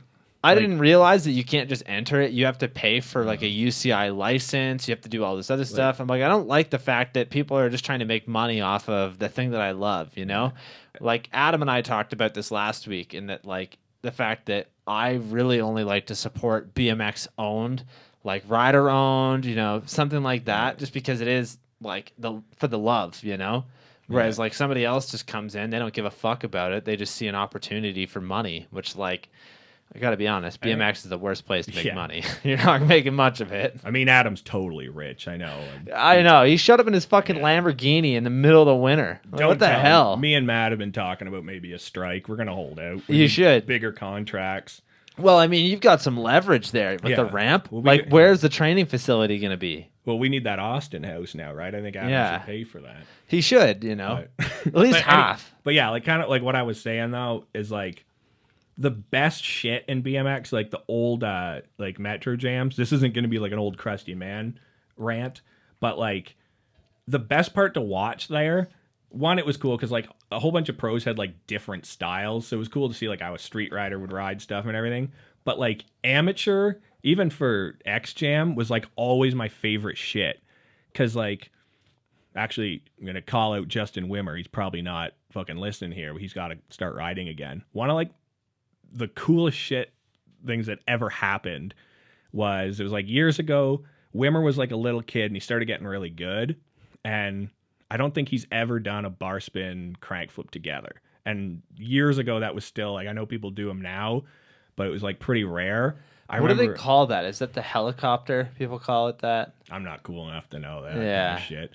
But yeah, I don't know. We'll call it a helicopter. So anyways, like I remember he like barred up the step up or crank flipped it or something like that. And he came up like, oh, I think I want to like bar spin crank flip. And like, dude, send that shit. And the fact that he like had that pressure from the contest, did it, landed it, and did something like brand new, that's like BMX. That's sick. It doesn't have to be like the banger of the contest or anything like that, but like some dude did his own shit and like, I don't know. That was the cool thing. I don't want to see someone just like do random ass tricks they got dialed and do the same thing as everyone else. Yeah, I can definitely agree because a lot of the times when you see like people do a contest run, especially at these UCI events, I'm not going to name names, but I have somebody in my head right now that meets this perfectly. They do the exact run that they did the first time just to like basically keep the scores even, I guess, because they don't want to fuck it up, you know? They don't want to try something new and like have fun with it, you know? Like a lot of those guys, they take it very seriously, which is good. It's not a bad thing to take it seriously, but like I don't know, at some point it is kind of like you just have to have fun, man. Do you know what else people do in contests too that's kind of weird? It's like contest pressure. I've seen it so many times. I mean, kids do it more than other people. Well, I guess old guys probably like don't really ride much, but people that have like unique tricks and do their own shit, when they enter a contest, feel they have to do the normals. So like someone might have a really weird trick that they might not think's cool. Yeah. But nobody else is doing it. So instead they'll three the spine or try to do like a fly out backflip. Like, okay, everyone's kind of doing that. Like I've seen some people like, even if it's just anything weird, like do a fucking ET to can. Like probably no one else is going to do it. In your head, maybe it's not like the big banger it's going to make you win, but like people remember like, oh shit, that's kind of cool, that's new. But like rather than watch 40 people do a 360 over a spine or something like that, they get into weird contest mode. Yeah, that's really strange, eh? I'm gonna be the cat's best friend. Sorry, I think we got a knock on the door there. I'll be right back. Right. I'll just feed these cats. Yeah, feed them. So whoever's here or tuning in to watch me feed cats, you're fucking lucky.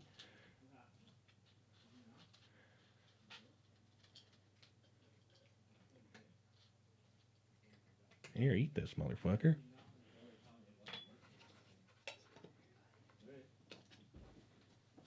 Ugh, we're back. Sorry. How are the cats? I think they were pretty pumped. I mean, they got some treats. Oh, yeah. This one finally gets to eat because I know you don't feed this one. Oh, fuck off. Dude, I gotta say, these fucking cats are so friendly with you. Yeah. Most times they don't want to see anybody. Other than us, of course, but so we talked a little bit about just modern day riding there. I think I avoided that question, to be fair. That's okay. I like your answers though, man. You did answer it, you know? Right. I really like the fact that you kind of went out and you said, you know, just do you. Do what makes you happy. That's a really respectable and like good reason to stick with BMX, you know? I mean, I always did the tricks that I thought were cool. Yeah, Look where it got me. exactly. I'm You're a doing nobody. podcast. Just like all you guys are going to be nobodies when you're as old as me, too. So you might as Yeah. well have fun. There you go. You know, we did talk a little bit about Metro Jam there, and that's the perfect transition. So here's a throwback clip for everybody of Jeff at Metro Jam 15 years ago. 15 years ago. Yeah, I think that was my 40th birthday. I rode that. Oh, man. No, that would have been 19 years ago. Oh, yeah. So midlife crisis, I entered this contest. Alrighty. Let's see here.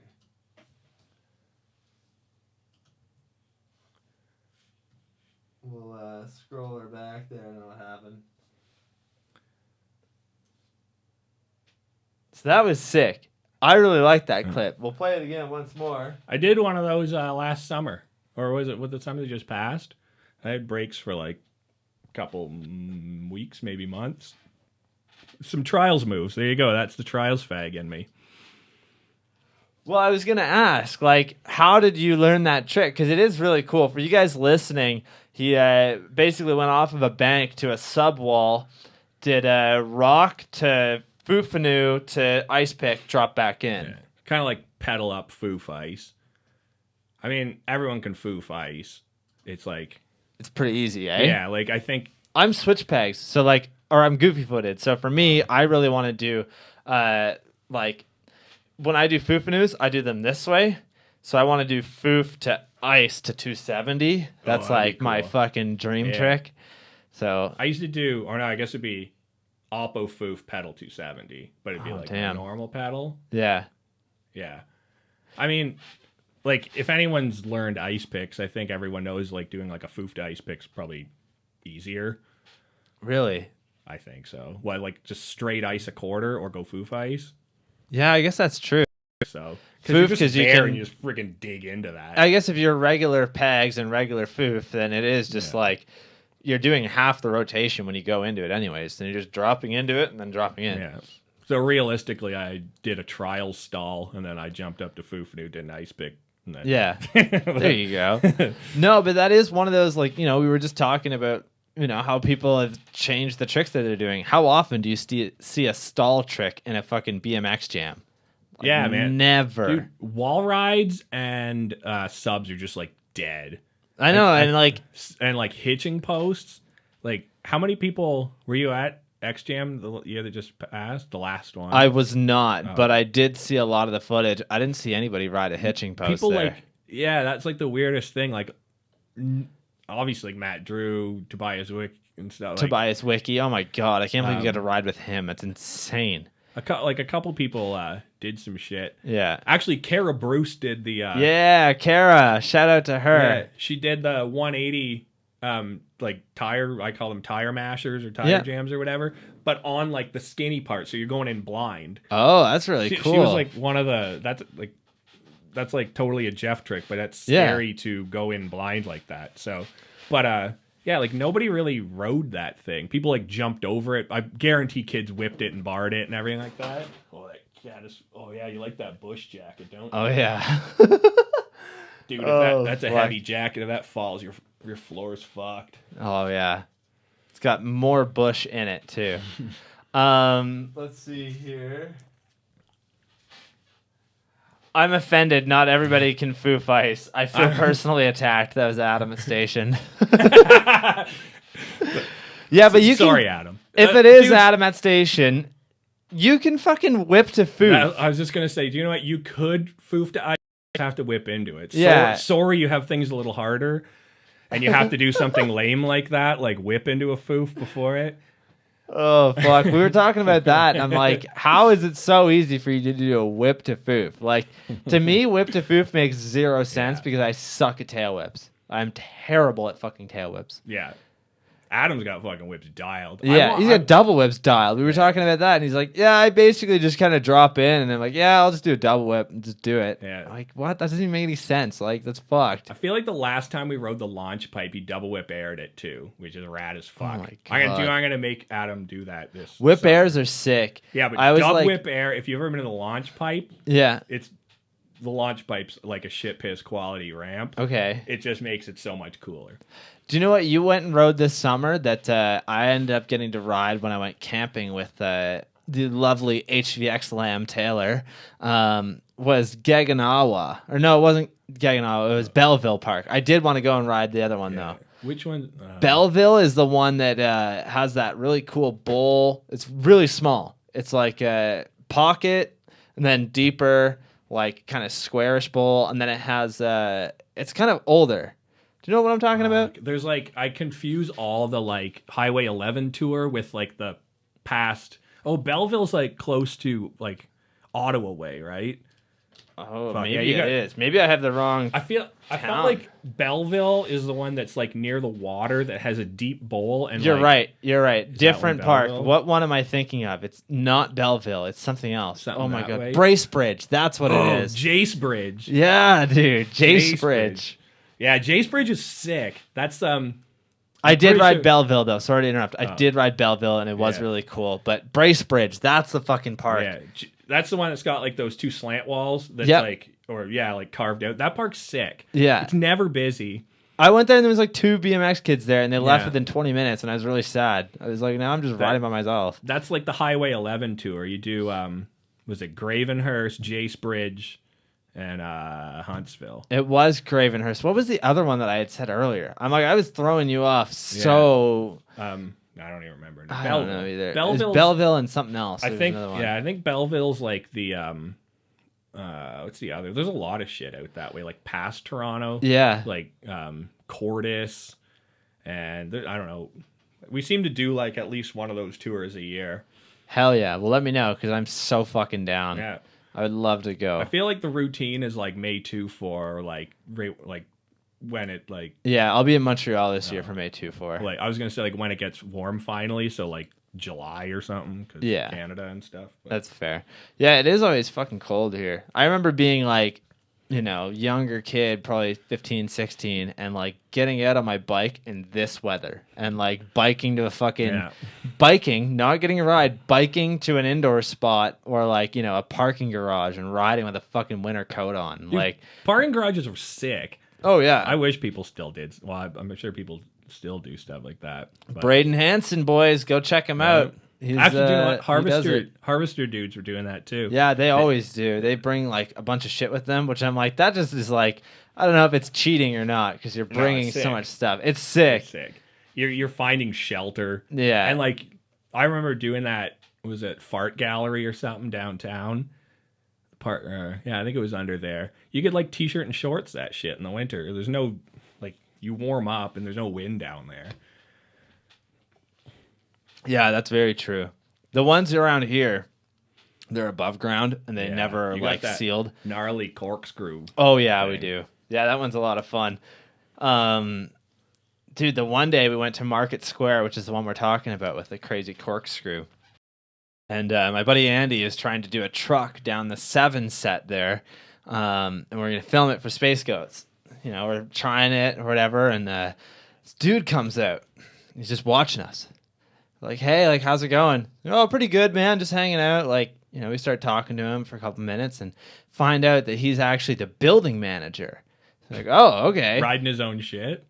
Like, no, just random fucking other dude. He's like, I'm the building manager here. And at first I didn't believe him. I was just like, oh, whatever. Fucking security guard comes around. It's like, hey, you guys can't be. Oh, Jason, is this okay?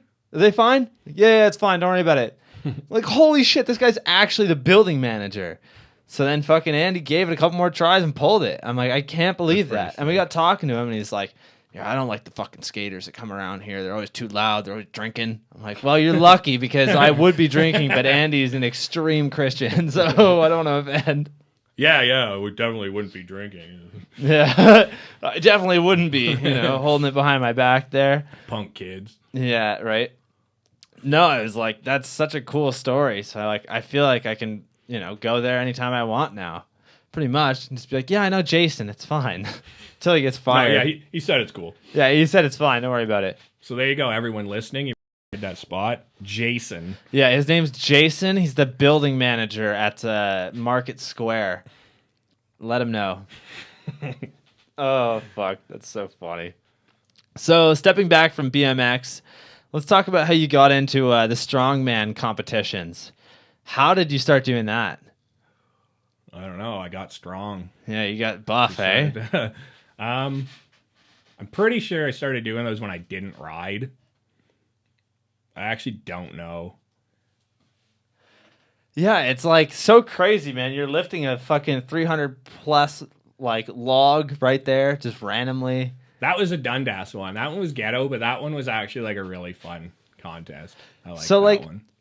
how did you get into weightlifting and everything then? Oh man, I don't know. I think I was just like a stupid weak baby. Like I said, I was like when I was like 24, I think I was 135 pounds, and I'm like just a smidge under 6 feet. I'm like 5'11" and a bit. Yeah. So like I was like really pretty skinny. Actually, do you know? I do know. That's weird. I totally forgot. I fell. Yeah, don't drink beer and do over ice picks. But I fell and I broke my ribs. Oh shit. And like I've always been pretty good at sports. Like I played football and just shit like that, even in like school. And I think however long that shit took to heal, like I didn't do anything. I think my only exercise, I lived off of pizza and I rode my bike, but I was like still in decent shape. I think I did nothing but drank beer, and I probably went to the titty bar a lot then because I had nothing else to do with my friends. So I probably like hang out at the skate park and drink, and I think I just kind of like turned to shit. Okay. And I was just thinking like, dude, like I feel like garbage. I should probably join a gym. And then I probably just got hooked. Yeah. And I have like no interest in like bodybuilding stuff or like trying to have like beach muscles or look pretty or anything like that. So I just kind of like, it's like BMX. I just kind of like wanted to do the next. Yeah, you're just interested in fucking... Yeah. And I was like weak as fuck too. So yeah. It's just like, I want to bench like one plate. And then it's just like, I want to gain this much weight. And then like after like 100 years of eating Pop-Tarts and pizza and stuff, it finally... Would you say that having a healthy diet and working out at the gym has done anything for you within BMX? Yeah, I think it's made me a super stiff, no-flow rider. But on, but on top of that, like anyone, actually, do you know, like everyone in like mid-20s, I think people start to kind of get hurt and stuff. I think working out, like, I don't really fall a whole bunch, I don't think, and I don't really do like a bunch of like gnarly shit. But yeah. I think been pretty lucky. I think falling on my fat ass is a lot better than falling on a bony ass. There you go. Oh man, yeah, those fucking strongman competitions, dude. You had like a 20-foot log, like just sitting straight up. Games. Yeah, that's crazy. Highland shit's actually super boring. Scottish, yeah, Scottish people are fucking stupid. all the it's like all the same events. I was gonna do that for a year, and it's like, I don't know. And of all things, like I'm good at the stupidest event. You have like a pitchfork in like a bag of stuff, okay, and you just like hook it in and you throw it as high as you can over a bar. Yeah, that's maybe some Scottish DNA in me that I'm just naturally good at whatever the hell that event's called. But I don't know what it's called. I'm Scottish, sheath. So it might, or is it the sheath? I don't know. It's something stupid. It's just okay. That you just throw some rocks. All I wanted to do really was throw a caber. That's that big like telephone pole looking thing. Yeah. But other than that, it's not really that. Well, you're fucking car tires over people's houses, banging their moms. Like, you're fucking nuts. Strongman shit's fun. But that, like, the whole strong... Oh, shout out to Chris 5. Scene's dead. Yeah. But the strongman scene here is just... It crumbled. We used to have really cool events. You'd, like, flip cars over and do shit that generally you probably wouldn't do. Get to do, yeah. But it's, like, all dead. Oh, man, so I haven't done that stuff in a long time. Yeah. Dude, look at this fucking cat. She just loves it here. Awesome. Let's see if she'll come bug you. I was rubbing the shit out of this other one earlier. There you go. Chris Brown is asking, can you swing a sack of doorknobs? Do I got to supply my own knobs? If he doesn't have to supply the knobs, most likely. He's not making the trip to Home Depot, guys. Or your local doorknob store. I'm so glad he assisted me with Simpsons quotes here. You can keep those coming if you want. Yeah, send a couple more. You can call in, Chris. I'll throw the number up on screen just for you. We'll just have like an hour straight of Simpsons talk and... Oh, fuck. And here's another good question for you. How'd you end up fighting with a fucking mountain lion? I told you that. I don't tell any lies on Instagram, and I found a kitten under my ramp, and he didn't get along with my kitties, and he got really big. I think he got into my protein powder, bulked up pretty big. Oh no, where's that photo? There we go. There's my kitty. I was like, holy shit, dude. It's all right. Someone adopted him.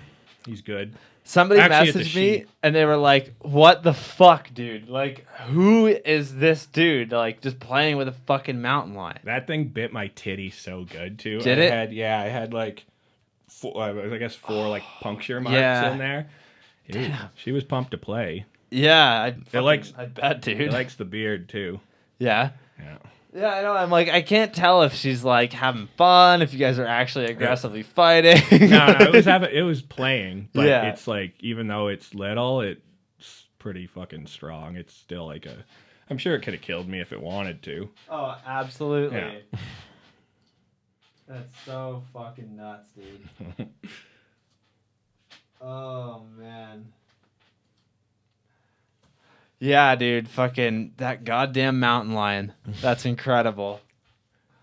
Anyone listening, feel free to just find a mountain lion. They're really playful. Just go out into the woods. Just find one in the middle of Kitchener. They're cool. You know what's funny, though? Go for a walk. When I still lived with my dad, I fucking look out the window while I'm editing Space Goats the one day. He lives on a pretty busy street. There's a fucking deer just in the middle of the road. Like, what? Like, just walking around. Like 7:30 at night, just hanging out. Kitchener? Yeah. Oh, was it on meth?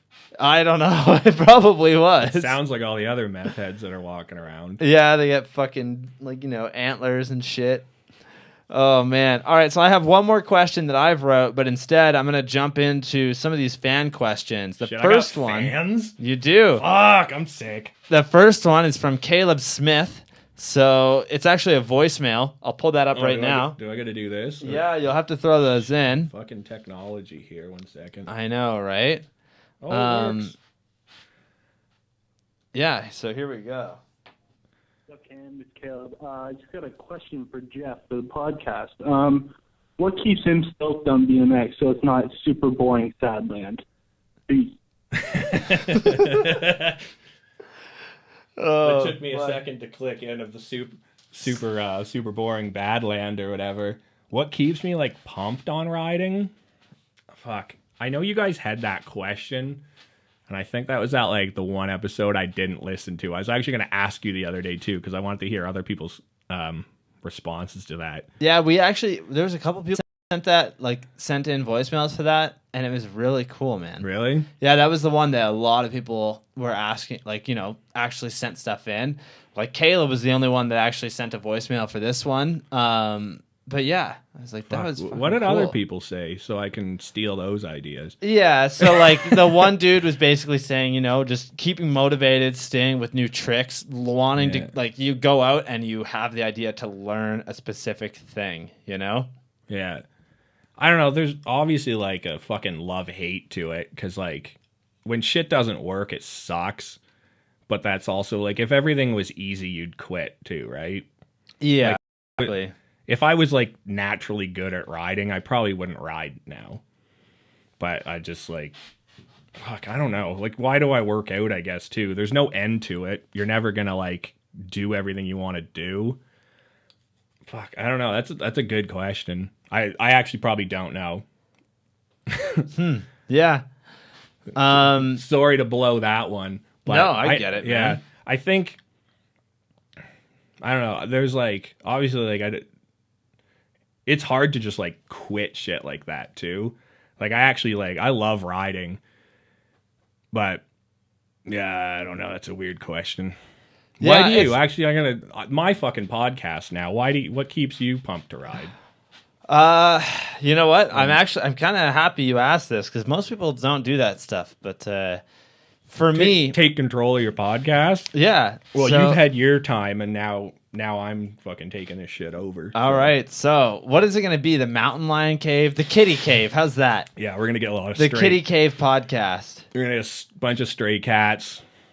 Fucking bring them in. Bushel of Busch and some fucking meth heads in here. So, anyways, yeah, what makes you fucking keep riding and shit? So for me, I would actually say that the biggest part of BMX that keeps me motivated and keeps me wanting to ride isn't actually riding itself.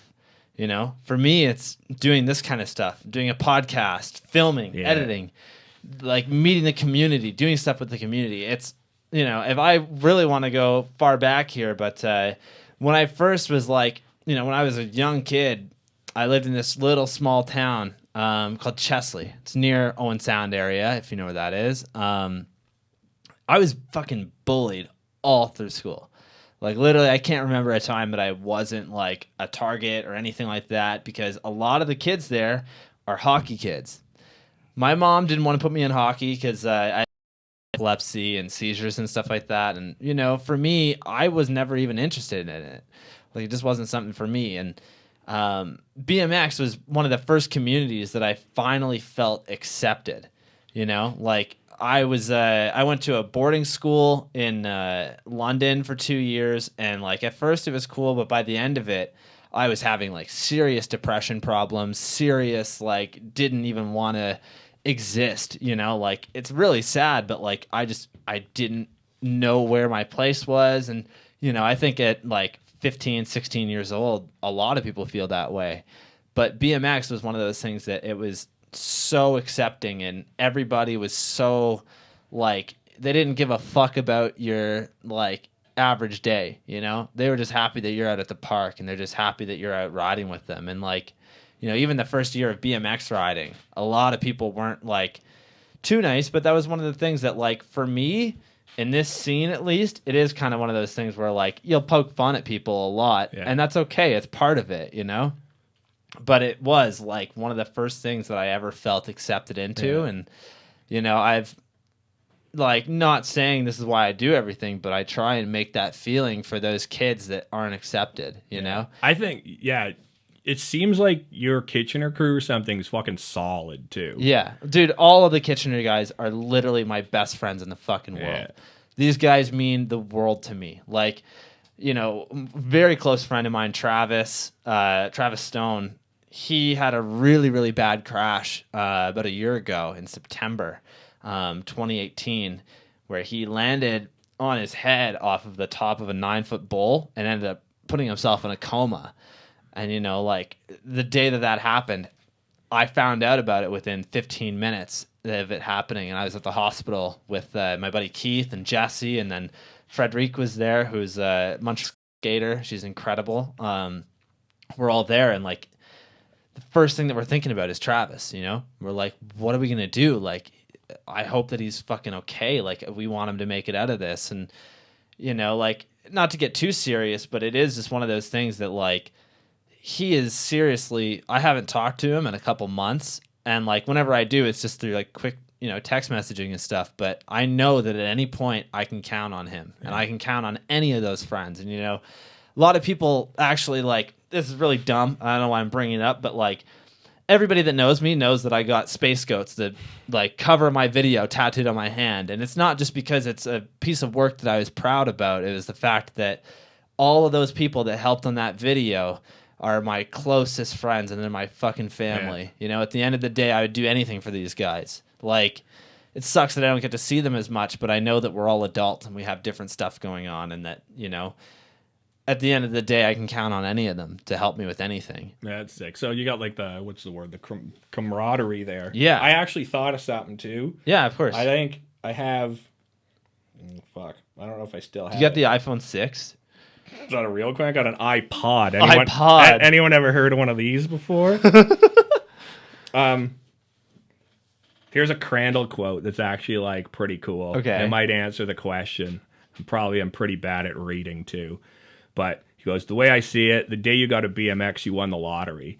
You could get a flat tire, or your trails get plowed, or you crash, you get hurt. But even the shittiest day in BMX is better than the best day in the real world. It's not about tricks, man. The real trick is to see how long you can ride a bike for without turning into a typical asshole. I think that's probably pretty close. Because like I said, like, yeah, absolutely. I've seen, like I said, everyone knows I'm old.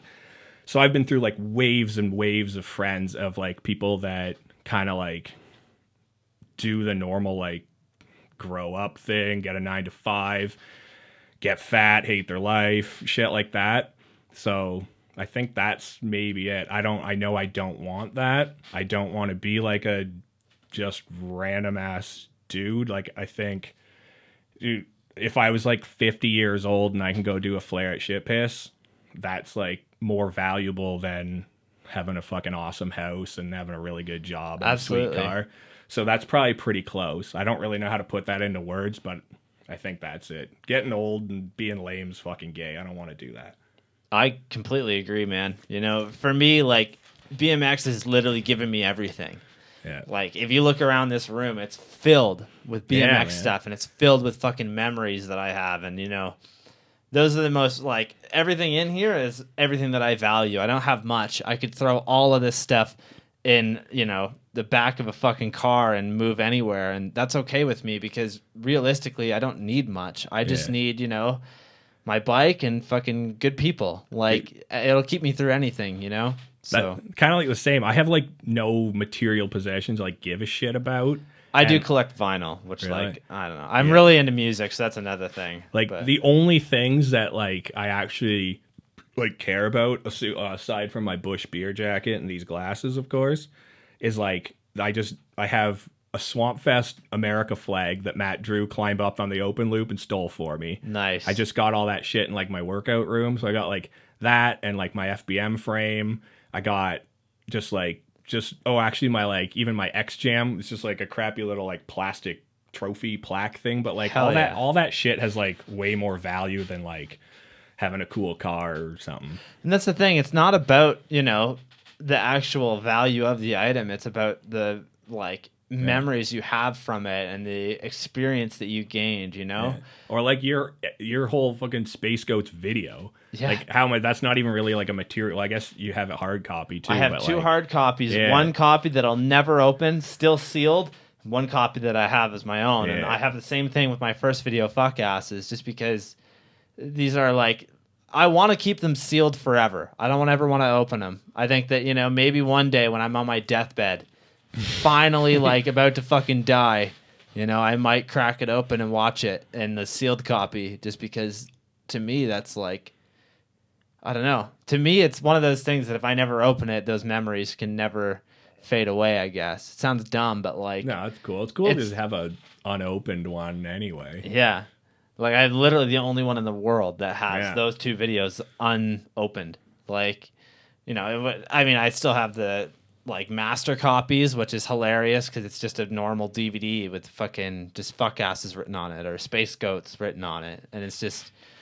I don't know. That's like I was saying earlier, BMX is giving me everything, and that's why I try and give back. You know, these podcasts really aren't for me. They're for the community. They're for everybody to say, oh, Jeff's interesting. I want to listen to what he has to say, you know? That's why I haven't done one where it's just me.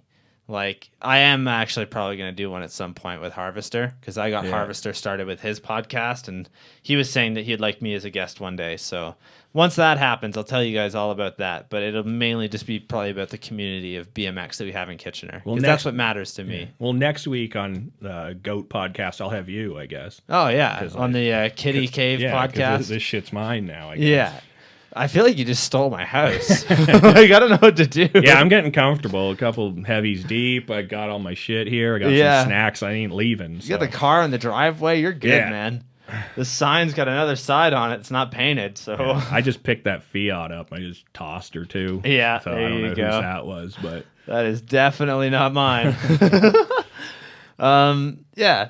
So let's do a couple more fan questions here. Like I was asking earlier about the downside hand plant, Jesse was wondering if having a beard helps. Is that Coach Trunka? Coach, no, Jesse Dzikowicz. Oh, having a beard. Well, Local. I mean, when I was stupid, weak, baby, skinny Jeff, I didn't really have a beard and I couldn't do the trick. And now I can, so I think so. Hell Maybe yeah. you need to have it, actually. Maybe. Yeah. Maybe I could learn it. Yeah, you could do it. I could I probably think do you're it. ready. How long is the mustache, though? Do you trim that? Or you I just do. Like that? Taylor hates it. Like, Yeah. it's got to be. Well, I don't trim the sides of it. Like, I only trim the top here. You just because gotta let it hook into your mouth for a while, and then Yeah. it sorts itself out. Yeah, Taylor hates the. She hates that it like goes over my lips. So I gotta, I can't be doing that. But, yeah, I definitely think having a beard probably helps. you Yeah, know? for sure. I think If that's a we pretty shaved your sign. beard off, I don't think you could even do it. Oh no, Probably not. I'd lose all my weight and shit like that. Be skinny again and a whole yeah. Yeah, definitely not. Narman, the harvester rider, asks, "What is the most you've ever benched?" I know that you're on the road to 420, Yeah. correct? Yeah. I did in a contest. A log press is different than like a sitting at home bench press. I did a 410 in Damn. a contest, and in the summer I tend to like ride bikes and lose weight and not like kind of like I don't. You don't. You just chill with I it. chill a bit and I get lazy, so I kind of have like bike season and lifting season. Okay. So yeah, I've never been good at bench either. Too. That's like always been my struggle. Like if I did a strongman competition, I knew like the deadlift shit, like the athletic stuff or any of that, I had to like fuck that shit up because all the press stuff I wasn't good at. So yeah, soon 420, but 410 I guess technically. At home I think probably about the same. I don't think I've done 4 plates 405 at home yet. One day. Yeah, Soon like, you'll be hitting that 420 mark. Yeah, like realistically it'll be before I go to Texas. Hell yeah. So Yeah, well, when we do our downside hand plant how-to video, I'll film Yeah. you doing 420 bench press. it'll just be like an hour long of lifting and then one trick. I Yeah. think. So that's me eating, taking a nap and shit like that. Hanging out with your cats. Yeah. Doing all that stuff. The thing is, though, you're going to have to move the ramp to here outside on my nice second floor deck because you live here now, right? True. Like, That was true TRU as well. Yeah. If anyone was wondering that. oh, man. Harvester Bikes asks, Paps or Busch? Fuck. I'm actually mad at him right now. How, like, yeah. I I'm not won't. even going to answer. I don't right? think I'll be attending any of his jams. That was pretty insulting. Oh, fuck. Well, sorry, Anthony. Don't know what to tell you. Like, Oh, man. do I have to fucking? Oh my god, Yeah, throw her on. it's hot as fuck. For you guys listening, Jeff has got this crazy Busch jacket that he's wearing right now. It's insane. I'll post a photo of it on my Instagram. Notice Harvester isn't on any of these sponsor lists. Because he's either. a Pops drinker, right? Oh, fuck. I love that jacket, man. That's incredible. Shout out to the Busch Heavy Boys. Hopefully we'll be riding with them soon. Hell yeah. And Adam from Station asks why your calves are so small. Oh, fuck. I've tried the all onion diet. It's the hardest place to put on mass. Oh, fuck. I love it. All right, we got one last question for you. And if anybody else wants to ask Jeff a question, now's the time. Try and call in. Maybe use the thing in my Instagram bio. Maybe that's working better. I don't know why the phone number on screen isn't working. But, yeah. So, last question that I have for you. What do you think BMX needs more of? Oh, man. That's an easy one. We need, like, got to be cooler, less salty. Pretty simple, I think. That's like the fucking cancer in BMX. I get like the whole like giving annoying kids a hard time and shit, but I don't know. I think you were even saying something about like scooters before. Yeah. Like you got a bunch of old crusty dudes and shit like that, and like little kids probably like look up to you guys, like all the older dudes so much. If they're doing a shit trick or something you think that's shit, That's like their first time doing that. And like give them a hand, motivate them or whatever like that. Like I'm sure when people are kind of crusty, that probably actually crushes them. So yeah, I think that's it. No, I Like, think that's a good point, man. When I can't really relate because like I said, I was already old, but like anyone that rode when they were younger, think of like who you looked up to. Even if you're going to use like Adam was saying, Mike Wilkinson, he saw and he probably thought this dude was a god. If Smiley was a piece of shit, maybe Adam wouldn't have started riding. Maybe he wouldn't have a shop right now. And like if he was just like, man, like that was cool, but those guys are assholes. Like why did they say that to me, or why did they make fun of me or something like that? So yeah, be good and support fucking young kids, even if they're annoying and they got weird questions or something like that. Fucking motivate them. We need more people riding. And I definitely agree with you. You know, the more positivity that you spread throughout the BMX world, the more that it's going to give back, you know? Like one of the like things that literally kind of it hit me fucking right here, man, right in the chest when somebody commented on just a random post that I made, and they just left a fucking paragraph talking about how I've like done so much for the community, and like it really made me feel so good, man, because like, you know, I always feel like people sometimes don't appreciate or they don't really see what you're doing, and like it's hard to see it that way, but like that fucking one kid, man, that's all he needed to do was just spread that one positive message and say, hey, thank you for doing something for the local BMX scene. Like without you it wouldn't be the same. And I think that that's the same with everybody, whether you are just an average rider that rides maybe once a week, you're still doing something for the community. You're still getting people out there. You're still making people want to ride, you know? Dude, you could be nice to one random-ass kid you'll never see again. Yeah, and maybe it'll change his fucking life. Yeah, that kid might grow up to not be a dick because of that. And maybe he'll be like, oh, I remember when that old piece of shit, or whatever, with a beard taught me how to like do like a tail tap or something, and he's going to do that when he's older or something.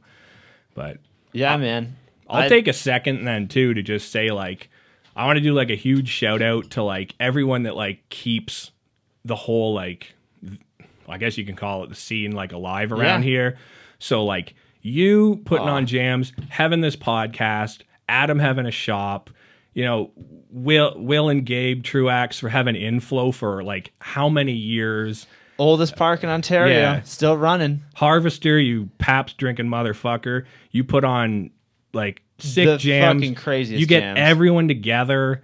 Like I don't want to like leave anyone out, but like, Harvester gives back so much to the community, and that's why I have so much respect for him. You know, I've said this many times, but the fact that Harvester is willing to go out of his way and like have the craziest jams, he's always doing something for the community.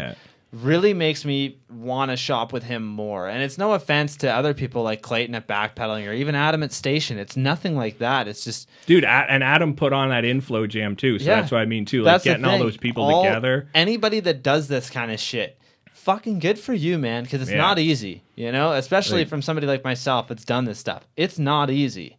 But you bring so much to the community. I was just thinking like the last couple of years of my life, for everything I've done riding related...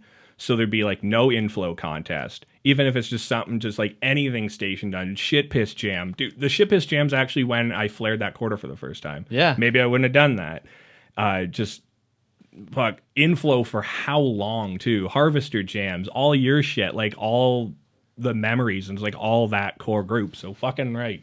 Hell yeah, thanks, man. Thanks to all you dudes. By the way, Adam says that you're fired.